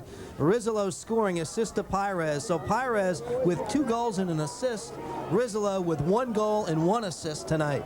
We were talking about the timing of runs, when the ball is going to come across. Both teams have worked on that all year, and it's just a thing of beauty when you see the players, the attackers, connect like that and arrive right on time. And you can't wait until the pass is made to start the run. And Rizzolo took off a half a second before the attempt was made, and by doing that, he got a half a step on the defender and was in the rest of the way. Well, right here, the counter-attacking has really paid off for CBA. They're very good at that. The game's far from over here with 22 minutes to go. We'll see if Pingry can come back and answer this. And Pingry has to contend with that wind in their face also. So another reason why they have to be patient and keep it down on the ground. Here's number 13 for Pingry, Nathan Bragg.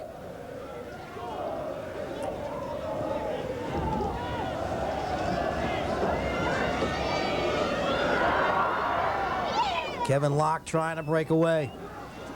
The quick counter again. A little bit of miscommunication back there between Wilkinson and Trapicio.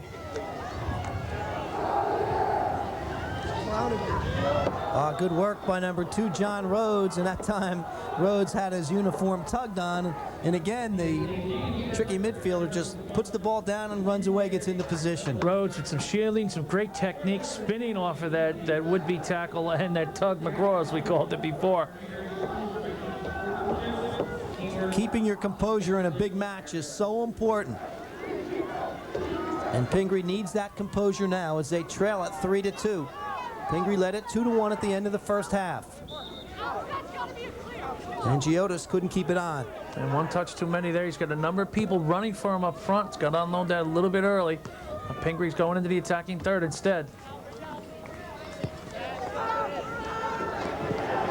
And CBA will now look to take advantage of the wind and the fast turf. They'll really look for long balls direct into the offensive third, and then they'll just come at you in waves. Spano, the freshman of the Pingry defender, doing a good job tracking into the corner, giving time so his other defenders, there he is. Well, Spano has his hands full when he's matched up against Pires. Well, that's why he fouled him. Now he's got everybody back behind the ball. The freshman against the senior. And checking back was John Rhodes. Down went Locke. Play continues as Pingry kept control. Went forward on the counter, but came up empty.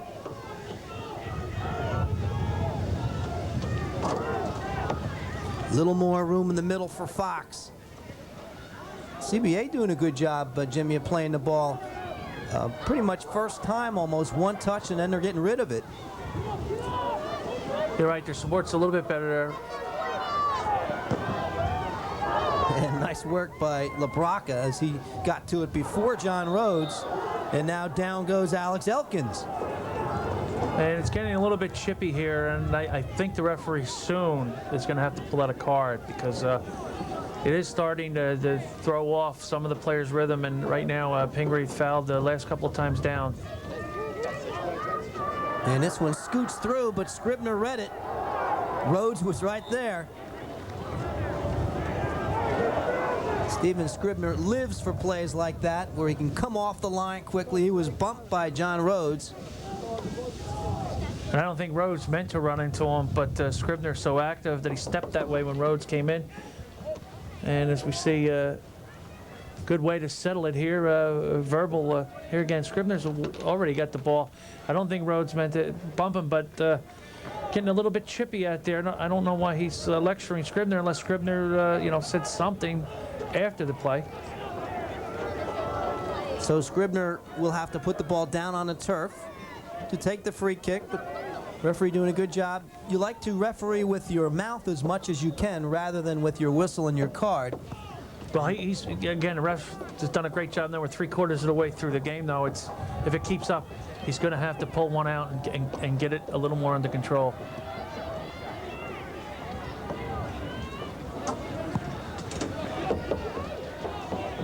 And brought down by Giotis. What a great move by Giotis that time.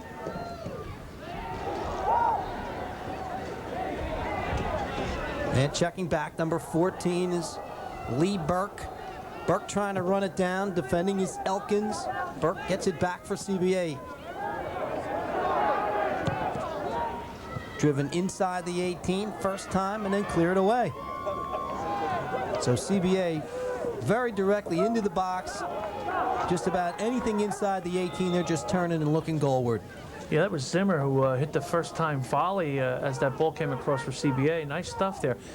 And here again, we're going to have the ref talk to the linesman about something. Well, let's see. We may have a card coming out. Good piece of communication. Linesman and referee going to talk things over.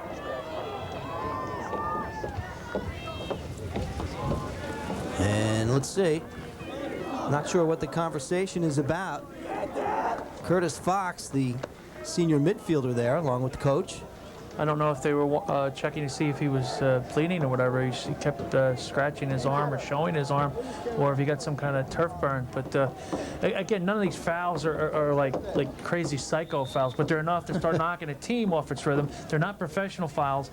In your college, you get knocked around. In the pros, you get knocked around much worse. But at a certain point, I think the ref made, just to make a point, rein everything in just a little bit. Ellis played it over to number 11, Mark Susko. 18 minutes, 15 seconds remaining here in the second half. CBA on top, 3-2. And they'll do it over a couple of substitutions. We look across the way. Adam Rody has got to be frustrated now. Well, number of changes in the lead tonight. They were down, their backs were to the wall, sprinted ahead, went ahead at the half. That's turned around again the other way. So as you said, the Malox moment for both coaches. No question about it. So Dan Keene makes extensive use of his bench, as has Adam Rodi for Pingry. And both teams able to get a lot of fresh legs out on the turf. CBA just dominating here in the second half.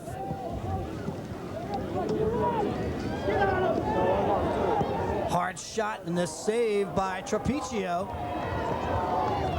Yeah, well stroked by Derek Swanner. As we said, CBA really looking goalward now, Jim. You're right, Tom Ellis taking an extra touch at the top of the 18. Can't be doing that right now. Trapicio bailing him out.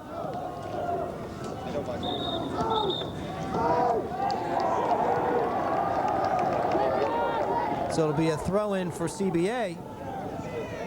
Pires takes it quickly. Colts sideline starting to get excited, but a long way to go. It's 16 minutes and 45 seconds left. Bobby, well, I can't help but think.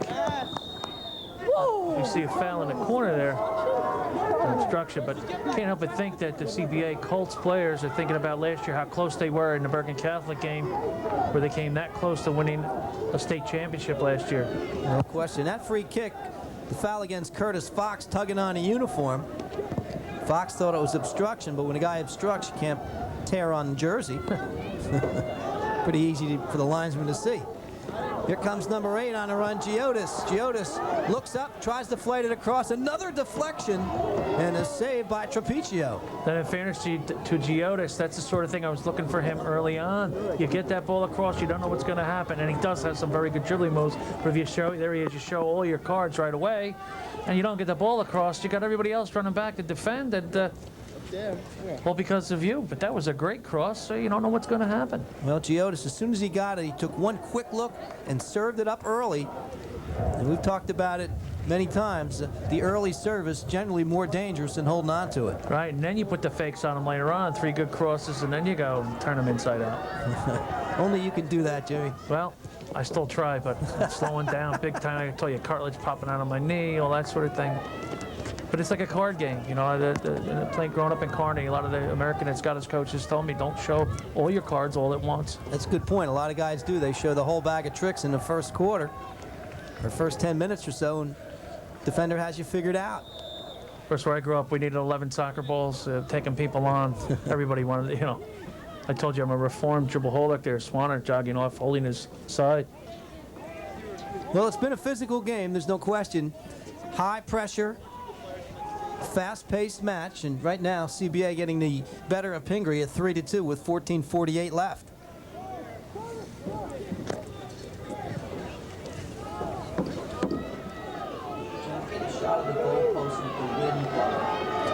And there's a total of the fouls there right there. CBA 13 and Pingry 10, and it really has turned into a physical match. But Bobby, of course, you know, we've played in these kind of games. Everybody's got everything on the line here, and this is the last game. And Pingry has really struggled here in the second half, but here they come on the attack. Breaking inside and cut across and goes just wide. Great run up the right side and nobody on that near post. And Scribner with a deep sigh of relief. Here it is. Exceptional acceleration from Rhodes there and some very good defending by CBA at the far post. Watch the acceleration here, and Lee Burke's not an easy guy to run by. And there's that ball coming across. Holland could not get inside the defender. Ball was serviced right there. And we'll see what Pingry can do on the in-swinger. Near post, Scribner's off the line, bounces all the way across. Tough break for Pingry there. Susko. And Susko has it taken away, but gets it right back. And they serve to the near post and volleyed away by Lee Burke.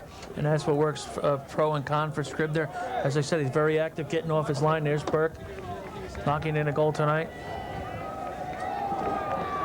Oh, correction. No, he's assisted on one earlier on, I believe. So Pingry now knocking at the door, and this time they give it away. Had the ball outside the 18 in good possession, and that one just served off the mark. Tough break for number 15. As he hustles back Matt Wilkinson, the defender. You get a ball around the 20 without too much pressure. You really want to have a quality service. There's Scribner getting involved here with this goal kick. He's going to let Shane Peters take this one.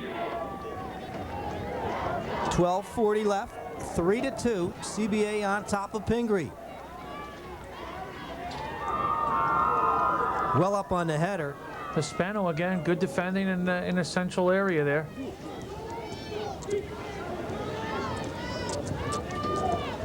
And now CBA holding some players back, Jimmy, keeping people in the midfield a little more conservative, on top by 1 with 12:13 left. Elkins, nice immediate chase onto the foot of Ellis. Ellis again. Every time you turn around, there's a white shirt on you. This time it was Rizzolo all over Ellis. So this is the way CBA did come out here again. Good pressure from behind, and they collapsed the ball. 2 or 3 guys doubling up. And another foul whistled against CBA right at midfield. So another good wrinkle here. We have Locke and Rhodes pretty much pushed all the way up. They're 2 of their faster players.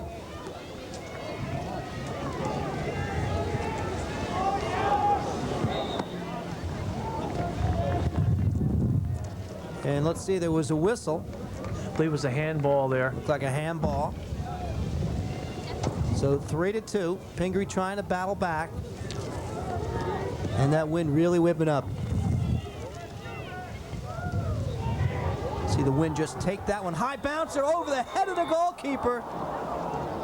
Wow. Anthony Trapiccio But it was like son of flubber, boy. When that ball hit the turf, it took off. Here again, you're going to see it. And watch this. This is like a moon bounce. Trapiccio just got a glove on it. A moon bounce. Talking no gravity. And on the attack comes number 14, Lee Burke. Applebaum trying to knock it forward, earns the throw in for Pingry. 10 minutes, 28 seconds remaining. CBA very effective in not letting their defenders turn. Right there, Wiggins not allowing Locke to turn. Fox fighting for it. Taken away.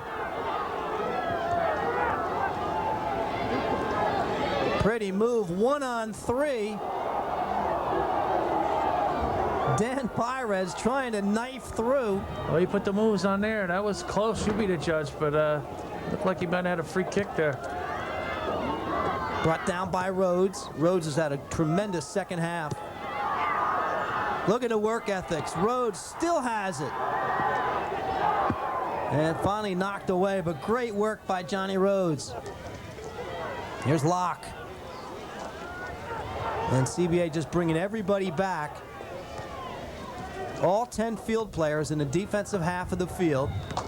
And they'll just look to knock it long and counter. Rhodes really tremendous, taking 1-on-4 players, 1-on-3 players. Excellent acceleration, but he's got the toughness and the ability to hold on to the ball. People are swiping at his shins. He just keeps going. Shung gave it up. Was looking for Fox. Chum out of the back for Pingry. And a handball, the call goes against number 14, Lee Burke. Burke says the hand hit me in the rear end. Lee Burke out of Howell, New Jersey, playing his ball here at CBA, a senior. Looking at places like Marquette and DePaul possibly next year. So 9:04 remaining. The clock has been stopped. With the score 3-2. Not sure why they stopped the clock, Jimmy. I don't know either. I'm at a loss here, but the wind, as you can see, leaves blowing onto the field there. You can see them, and then the referee going to consult with the linesman or the coach. Well, we're going to talk to Adam Rohde. And unusual that you'll see referees go to benches and spend too many minutes talking things over with the coaches.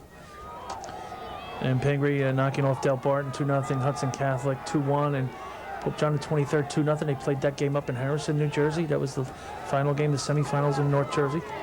Pingry, number 2 seed, I believe.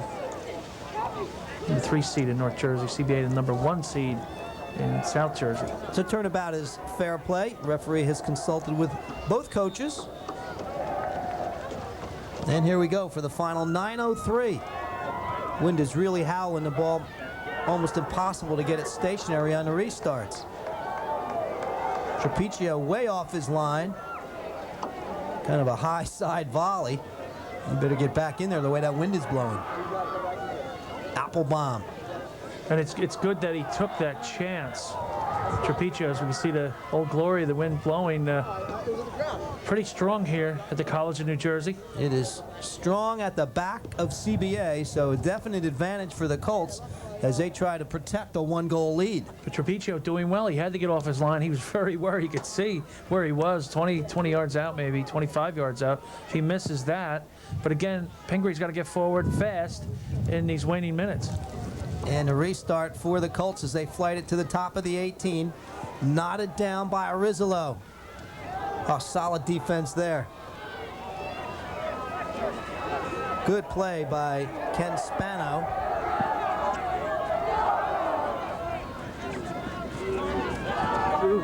Elkins has been quiet here in the second half. They've done a good job on him.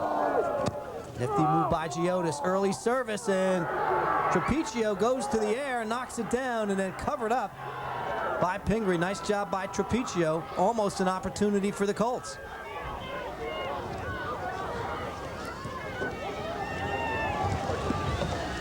Play kind of bunched in the middle as they fight for possession.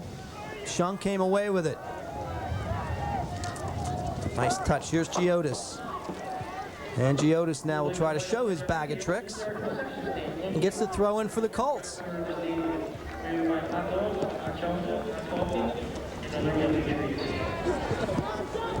Healed back, Giotis. First time across. Trapicio got his hand on it. And Trapicio better hustle back between the pipes. Long shot off the crossbar. Trapicio was beaten as he was in no man's land. Oh, you're right, Trapicio. I think he heard you, but it was too late. He had to get back on his line there. And, you know, he made his move to cut that cross off, but the wind is really playing havoc with those crosses. And here comes Applebaum on the counter for Pingry. Pingry needs one to equalize. 6:38 left. Trapicio way off of his line. And he was kind of frozen at about the 8-yard line, and anything high was going to beat him, and it just caromed off the crossbar.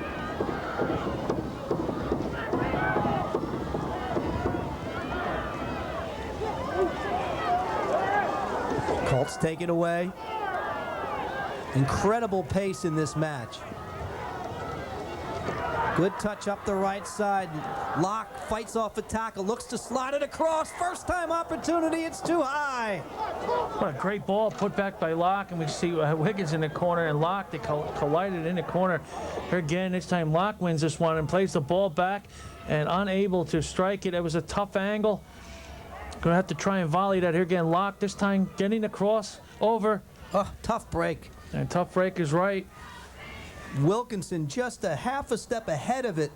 Had to kind of reach back and couldn't get on top of it to deliver the shot on goal. It remains 3-2. Giotis on the attack. Nifty first time ball and a hard shot. And Trapicio has the near post covered. Oh, he shut that down well there. The counterattack this time from CBA at the near post. There he is, Trapicio, ordering everybody to get marked up here, holding his shoulder, coming up big there, but they're going to have to defend again against a corner kick, Bobby. And how much more dangerous has Giotis been in the second half when he gives it up early? Are you right? He's mixing it up. You don't know if he's going to dribble or cross, and that's hard to defend against when Fox about to take the free kick. They play short. Back to Fox. Fox still has it. CBA being patient. And nodded away. CBA now keeping possession. Rizzolo had it. Taken away. Good defense by Chum. Rhodes looking for Locke, and Locke defended by Wiggins in a little extracurricular activity as the ball was played out of touch. Oh, Locke and Rhodes really covering a lot of territory there, and they also put Applebaum back at sweeper, who normally plays forward, and move Wilkinson up into the midfield. And they're taking turns, actually. Now Applebaum's more into the midfield, and there's Wilkinson right there. Well, that's not Wilkinson, that's Bragg. They're taking turns, though. The defender's in the back. There's Wilkinson. Taking turns playing sweeper. Right now, Pingry taking some chances, moving some bodies forward. 3:55 and counting. Pingry has to get one to equalize. And LaBraca knocks that one away. He's got to get steady game tonight, Nick LaBraca. He's got 4 assists on the year. Sophomore defender for the CBA Colts out of Lincroft, New Jersey. And it will be a, let's see, it'll be a throw-in, not corner kick, they're going to say. So Elkins will tee it up. It'll be an in-swinger, right foot.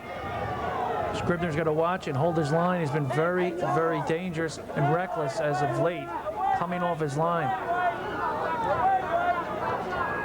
So Pingry goes short. Elkins back to Locke, low drive inside the 18, nobody there.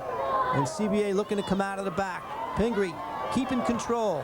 Early service, great ball, and Scribner off the line. And that's the time to get off your line there. There's a breakaway. He comes out, and you can see again how quick he is. He's got the headband on, hits a guy, a man on a mission. You can see this ball crossed over from Locke, and there he is, sliding in, trying to protect himself as well. Chum's run just a second late, number 7 for Pingry. And again, that's all timing, and Chum waited for the pass, and then he made the run rather than anticipating it and getting a little earlier start. Right, but tactically a good idea. They're, again, playing a number of defenders out of the game, playing that early ball where CBA's defenders had to run and turn and chase.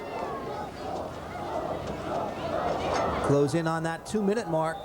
CBA still holding on to a 3-2 lead. Second half goals by Pires and Rizzolo have given them the lead, and CBA will try to run a few seconds off the clock with a substitution. Nimick, number 6, checks in along with Pires. There's number 6, Craig Nimick, the junior midfielder. And of course, Kevin Locke tying the game 1-1 for Pingry, and then Elkins getting the go-ahead goal at one point for Pingry, but now they're down. They scored a 3-2 to the prep school out of Martinsville, New Jersey.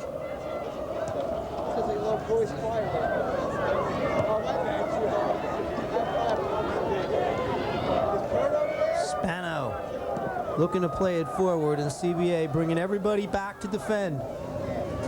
1:25 left. CBA was denied last year in the state finals, and their fans are counting the seconds now as we head down to that final minute. Last year, it was Bergen Catholic scoring with 5 seconds remaining in the first half. And that held up for a 1-0 victory.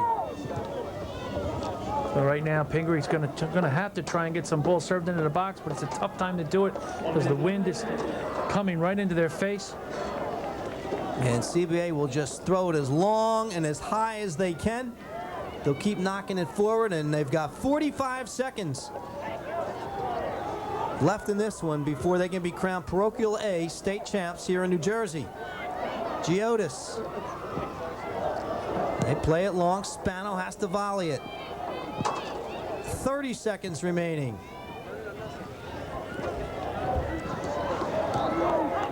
"25 seconds. It'll be a hard-fought victory for CBA inside of 20 seconds. A come-from-behind win to capture this Parochial A championship. They're ready on the sideline. 10 seconds left. The student body right behind the bench. They're as excited as the players. 5 seconds. And that'll do it. The Colts of CBA win it by the score of 3-2 over a game Pingry team. Pingry had a 2-1 lead at halftime. CBA came back to score 2 and win it 3-2, Jimmy, but a terrific high school soccer match. Oh, tremendous one. And of course, in the 92, CBA won it, 98, now in the year 2000. And you could see as the team jumping around in a circle there. Dan Keene's got to be happy. I know he's had a tough year, but a good year, you know, in certain points in the year where they struggled a little bit, but they put it all together here and beat a very good Pingry team, an undefeated Pingry team, who are in the Parochial A championship for the first time. But we see the fans on the side, in the stands there. And here's how the Colts got here. Beat Paul VI. St. Joe's with touch, in which there were 9 yellow cards in that game. That was a real knockdown, drag out. And of course, Red Bank Catholic, another short team. And here tonight, the final, knocking off Pingry 3-2.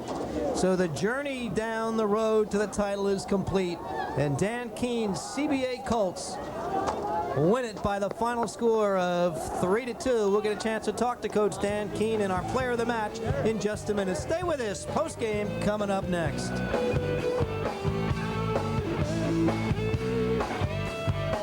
Most of the time when you sit in front of your TV, you do 2 things. You watch, you listen. But It's Your Call on CN8 takes TV a lot further. We take the day's top stories and turn them over to you. You call in, you question, you challenge, you get involved. And that's when the fun begins. Because now, you can talk back to your TV. But remember, we can talk back to you. It's Your Call with Lynn Doyle, weeknights at 8 on CN8. Lynn Doyle, she talks back. I'm Steve Adubato. If you like going one-on-one with me each weeknight here on CN8, then you'll love my other program, Caucus, where we look at the issues that affect you and your family. But whether it's caucus or one-on-one, I'll ask the questions that you want answered.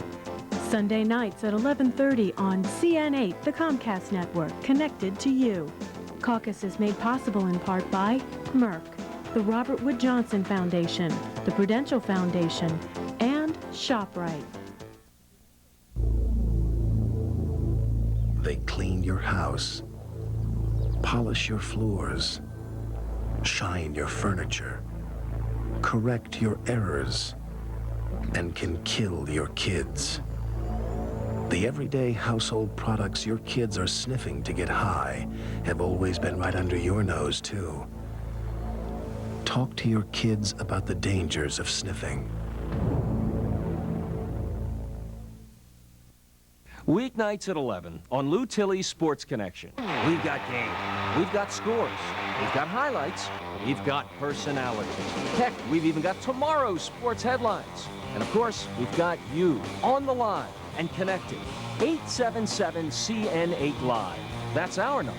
And if you're into sports, well, we've already got your number. Lou Tilley's Sports Connection, weeknights at 11 on CN8. Tune in, find out. CBA wins it by the score of 3-2 to capture the Parochial A State Championship here in New Jersey, and with the winning coach Dan Keene. And Danny, congratulations. A great victory, a hard-earned victory against a very, very strong Pingry team. Thanks, Bob. We came into the match knowing that Pingry was undefeated and ranked 4th in the state, and our kids have played well all year long, and we gave them that challenge. We were the underdog, and we felt that we'd have to play our perfect game. We got the first goal when Danny scored to go 1-0, but when they went up 2-1 at half, it was kind of difficult. But we just told them at halftime, stay positive. You need one goal to tie, and we'll go in from there. But the kids really played their hearts out, and I'm very proud of them all year long. Well, last year, of course, a very tough 1-0 loss in the finals to Bergen Catholic. How much motivation was that for you this year? Did you talk about it before the match tonight? Yeah, we did bring it up. We felt in the Bergen matchup we had a difficult loss, and we wanted to get back to College of New Jersey and represent again the Shore area and CBA and all the great kids in our school. And we said, hey, let's get back. And we thought we lost a tough one. We wanted to come back and play as hard as we could. And I think we did. I think the fans saw a great matchup. Pingry's a tremendous team. I think CBA is a tremendous team also. Couldn't agree with you more. And your guys, a lot of your guys had been here before. A fast AstroTurf, artificial surface with wind and all. And that winning goal, you took advantage of the quickness of Pires to Rizolo. We certainly like to have senior leadership. Here it is here. Well, they've been our leaders all year long. Danny, of course, great tradition. His brother David played for us and made a beautiful pass to Rizzo. It was just perfect timing. And Riz is our senior captain, and he did it for us. We're going to miss him, all of them.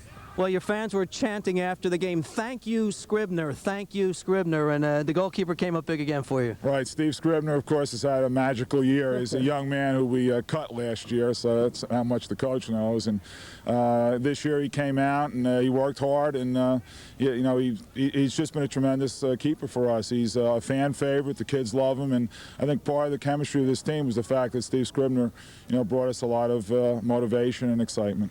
Well, Coach Scribner certainly had a great game, but also someone else had a terrific game, and standing by with our player of the match is Jimmy Harrison. We're going to see Curtis Fox knock a great ball across here to Dan Pires. Out-jumped the defender, knocking into the far post with some great timing, and out-leaping a number of defenders there. And we see the celebration here. What about that when they grab your head there, Dan? What's going on there? Lately, past few weeks, my dad's been helping me with my headers because I've been terrible at heading. I had a fear of heading lately. And he said the key to heading is getting up early. And for the first time in months, I got up early and just flicked it towards the net. And obviously, that's what the difference was. But hats off to our team. I mean, everyone worked together to keep this together. And it was all a team effort. Well, I must say you did a great job scoring one with your left foot and another one with your head. Do you and Curtis Fox, do you practice those restarts often in training? Not really. That was the scouting report last year that we were a quick restart team. But no, we're just we've been playing with each other for 4 years, and most of us are all almost best friends. And I mean, we play in parking lots, we play everywhere, so we know each other pretty much in and out. And Chris played me a great ball, and it's just great team chemistry we had this year. So, well, that's great, though. I was going to say, you're soccer fanatics. You play all over the place. What do you think the turning point during the season was for your team? I think we were undefeated all year, and then when we lost to Howell, and that ruined our undefeated streak. So our next goal was to win our division, which we did, and then our conference, which we had a heartbreaking loss 1-0 to a team we were supposed to beat. And the only thing left for us to do is win this, so I guess that Ocean game was a turning point, and we just wanted to finish with a bang, especially as seniors. Okay, Dan, we want to thank you. Congratulations on winning the 2000 Parochial A Championship.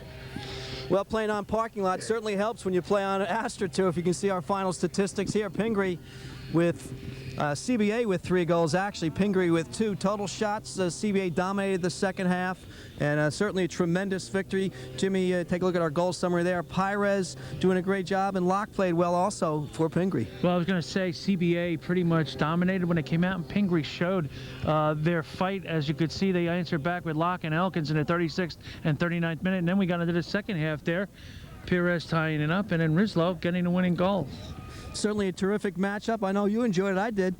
Yes, I did. A knockdown, drag out. And again, CBA getting their third, 92, 98, and 2000, the end of the century.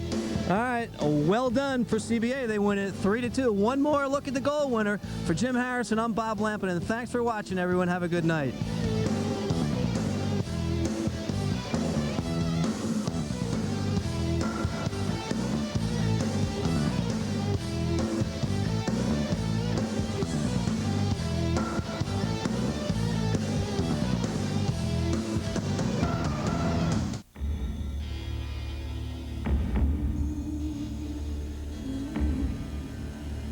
You are the thumbs and the eyes. You are the energy and the shine. You are the hope and the voice.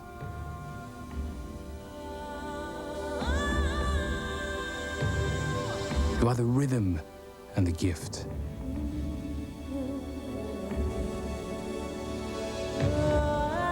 You are the open and the steady. You are the angel and the fist. You are the universe. You are the universe.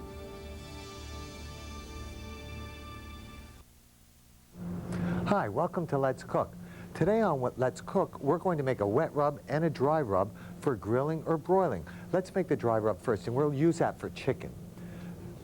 What I like to do is I like to take my dry ingredients, and I like to buy my spices whole, even though I have some ground here. I have some coriander, a little bit of rosemary, some dill there, some white peppercorns, some paprika, and I'm going to grind this up. And you can use a coffee grinder to grind this up. So we'll just take it like this, and we put it all right in a coffee grinder, just like this. Get it all in there. Make sure, and we'll just mix this up. And you can make your own seasoning mix as you need it, or whenever you want to use it. You can save this, and it comes out very well. But when you grind it fresh like this, it comes out much better. There we are. Now we just take this mix right now that we have. We'll put it on a plate here, just like this, and as much as I need, and I'm only doing 1 piece of chicken, so this is all I need, but now I really have the aromatics of the spices there. I'll add just a little bit of oil to this, and then we just mix this around real easy, just like this. Get it nice and wet with the oil, and the oil just helps to spread it evenly. Because my chicken breast, you can see, has no skin to it, so there's no fat. So we just mix this together just like this. And you can let this marinate a little bit too, but you'll notice I'm not wasting any of the marinade at all. So I have this just like this. This I'll put in a casserole dish for broiling. Now to make my wet rub for my steak, it's so easy. The ingredients are very simple. I have some garlic here, and I slivered this garlic. To this garlic, I'm going to add some hoisin sauce, a little bit of honey. I like the sweetness of the honey. If you don't want to use honey, you can use brown sugar. A little bit of sherry. There, I'll use it all. And all we do is we mix these together, and we're going to put this on a steak. And you can marinate the steak in this as well. So let me get rid of this. This is too big to mix with. Get rid of that. Use our little chopstick here. And we just mix this up. You see this wonderful color? This is going to give us great color on our steak. And then with our steak, to get our steak ready to work, what I like to do, let me move this out of the way, is what I like to do is I like to take the knife and score the steak. So we'll take the knife and we just score it across like this, going in about 1/8 of an inch, turn it both ways. This way, the marinade will pick up the flavor and it'll really run into the steak. Just don't go too deep with your knife. There we go, just like that. We put this in another dish, marinated. Marinate this for about 20 minutes. That's all you have to do. So we put that in a dish. We marinate this. We'll turn this a couple of times to make sure that the marinade really coats the steak. And we put this, again, about 20 minutes. Then we could take, and we would pop these in the oven in a broiler. I already have a couple of done here, so I can show you what they look like. I'll pull out my steak right here. And I also have my chicken done. And I'd like to cut into these to show you what they look like as well. So I'll move this out of the way right here. Make sure we have a nice clean cutting board right here. Okay. Also, you want to make sure that you don't cut on the same cutting board. I cut the meat on this cutting board. Nothing was cut on this one. And we'll cut into the steak to see what it looks like. And I'd like to also taste this. You see how the cuts went through into the meat, but we didn't go all the way through the meat. And let's look at our chicken too here, and we'll see the chicken, because I like to cut into the chicken to show you how it should look, because we don't want to overcook the chicken, which means that we really want the chicken to be nice and juicy. So if I cut this chicken in half, you notice here when I squeeze the chicken how the juices are still present in the chicken. That's exactly what we want. You'll notice how the marinade also adheres, the dry rub, I'm sorry, adheres to the chicken. That's extremely important as well, that the marinade adheres to that. And then I think we have to taste this now to make sure that it's good.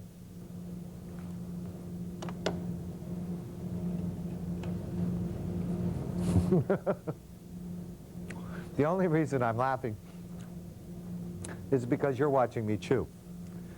In the marinade, in the steak itself, the marinade that we made, which was made with hoisin, a little bit of sherry, a little bit of honey, and the garlic, is not to tenderize the meat, it's just to impart a flavor, and that's exactly what it did. No flavor is overpowering, has a real nice flavor to it. The hoisin is a little subtle, the honey puts the sugar in, the garlic gives me the gift of life, because that's how I like garlic. Very wonderful. The chicken, now we'll taste the chicken. Oh, see, it's a coriander. The coriander with the mint, oh, and the white peppercorns, you get that bite in the back of your throat. It's absolutely delicious. These are two real simple things that you can do to food. You can do it to fish, you can do it to pork, you can do it to poultry or beef. Thanks for watching me today on Let's Cook, and we'll see you next time around.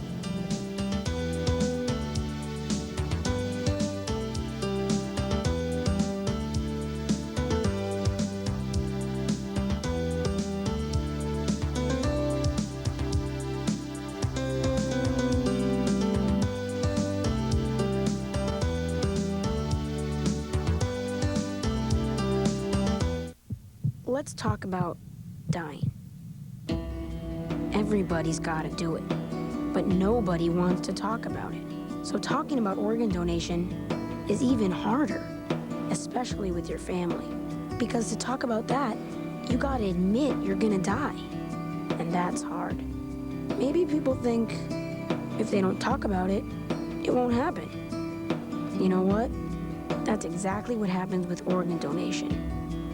If you don't talk to your family about it, it won't happen. Yeah, it's kind of creepy, maybe weird, but you get to give the biggest gift in the whole world, life.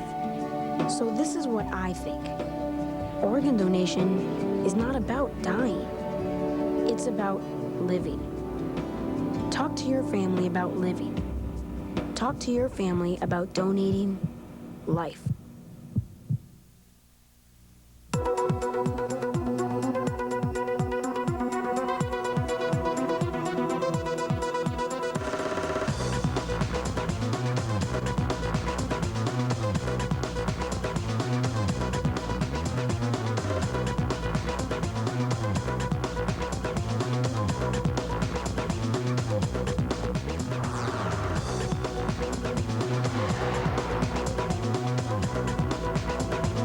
From the College of New Jersey, CN8 Sports presents the NJSIAA Parochial B Boys Soccer Championship match. Tonight, the St. Rose Purple Roses take on the Crusaders of Morris Catholic. Hi everyone, I'm Bob Lampin and welcome to a cold and windy College of New Jersey. With me is Jim Harrison. You know, Jimmy, these two teams, St. Rose and Morris Catholic, have battled their way through all the way here to the finals. They're excited tonight. Well, despite St. Rose losing their leading scorer near the end of the season, they bounced back and beat Wildwood Catholic by a score of 3-0 to get here tonight. By contrast, Morris Catholic coming in here with an undefeated record, and also they are the parochial beat defending champs. They've run over just about everybody on their way here. Well, St. Rose has to score some goals tonight, and one of the guys who's going to have to do it is Jerry Benanti. He's got big shoes to fill tonight. Jerry Benanti, he'll be wearing number 15. He's the fastest player on the team. Tremendous one-on-one off the dribble. He's got 10 goals and 3 assists, and Coach Moynihan says he's pure hustle and technique. And for Morris Catholic, they have all kinds of weapons, but one of the top sophomores in New Jersey, Adam Sicklick, he's a good one. Adam Sicklick, he'll be wearing number 13. He's got an exceptionally strong shot, good distributional skills. This guy's knocked in 21 goals. He's a big part of the Crusaders' attacking machine. It's state championship soccer tonight here on CNA. Parochial B action from the state of New Jersey. Morris Catholic to take on St. Rose High School. Starting lineups and the kickoff coming up next right after this.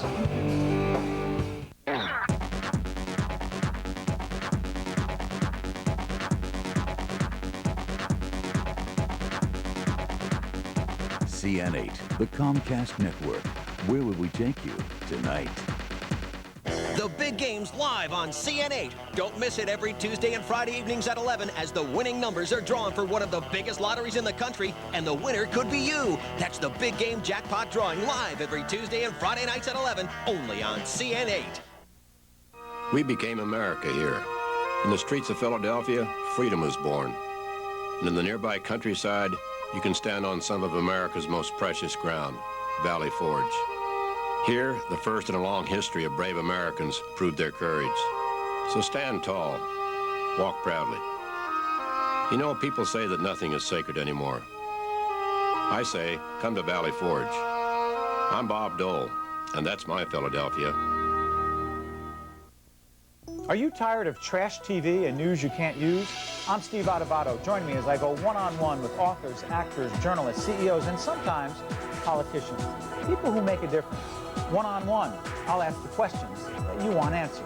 Go one-on-one with Steve Adubato Sunday through Thursday at 6:30 on CN8. One-on-one with Steve Adubato is sponsored by PSE&G, the St. Barnabas Healthcare System, Shearing Plow Foundation, Seton Hall University, First Union National Bank, and the CIT Group. Recently on CN8's Family Talk, our topic was child abuse. Afterwards, we received this letter. The mother said that following the program, her own daughter came to her with shocking stories of sexual abuse. Our show helped the little girl speak out. Family Talk had helped this family confront a terrible secret, and now the healing could begin. That's who we are. That's what we do. Family Talk, weekdays at 4:30. Welcome back to the College of New Jersey and Parochial B High School Soccer here on CN8. It'll be St. Rose to take on Morris Catholic, and Jim Harrison. A cold, windy night, that could be a factor, and Sean Moynihan, the head coach of St. Rose, isn't worrying about the weather right now. That's right. He's in his 5th year, 69 wins, 21 losses, 9 ties. Played on the 1988 St. Rose Parochial B State Championship team. That's the last time the Roses had won the championship. And for Morris Catholic, Wally Mueller has been here before. Wally Mueller, he's in his 10th year. Overall, 166 wins, 37 losses, and 19 ties. He's won 4 Parochial B State Championships, and his son played at Rutgers for Bobby Riasso when they went to the Final Four. His son, an excellent player, and Wally doing a fine job here for the Crusaders at Morris Catholic. So Morris Catholic with a perfect 23-0-1 record. So they have, as we mentioned, all kinds of talent out on that field. They've scored 105 goals this season. Defensively, they've done the job. And St. Rose is 16-3-1. They have their hands full tonight on this very fast artificial surface. Yeah, it's going to be tough, and it looks like Morris Catholic had blown out everybody 8-0. St. Don Bosco Tech Morristown Baird 5-0, and Bailey Ellard 5-0. But St. Rose was in the same position in '88 when they faced overwhelming odds against St. Benedict. So we'll roll the dice. We'll see what happens. So here we go from the College of New Jersey. They're battling for the Parochial B state title. And our officials tonight are George Westcott, Joe Pizzillo, and Bob DeMeo. Good to see 3 officials being assigned.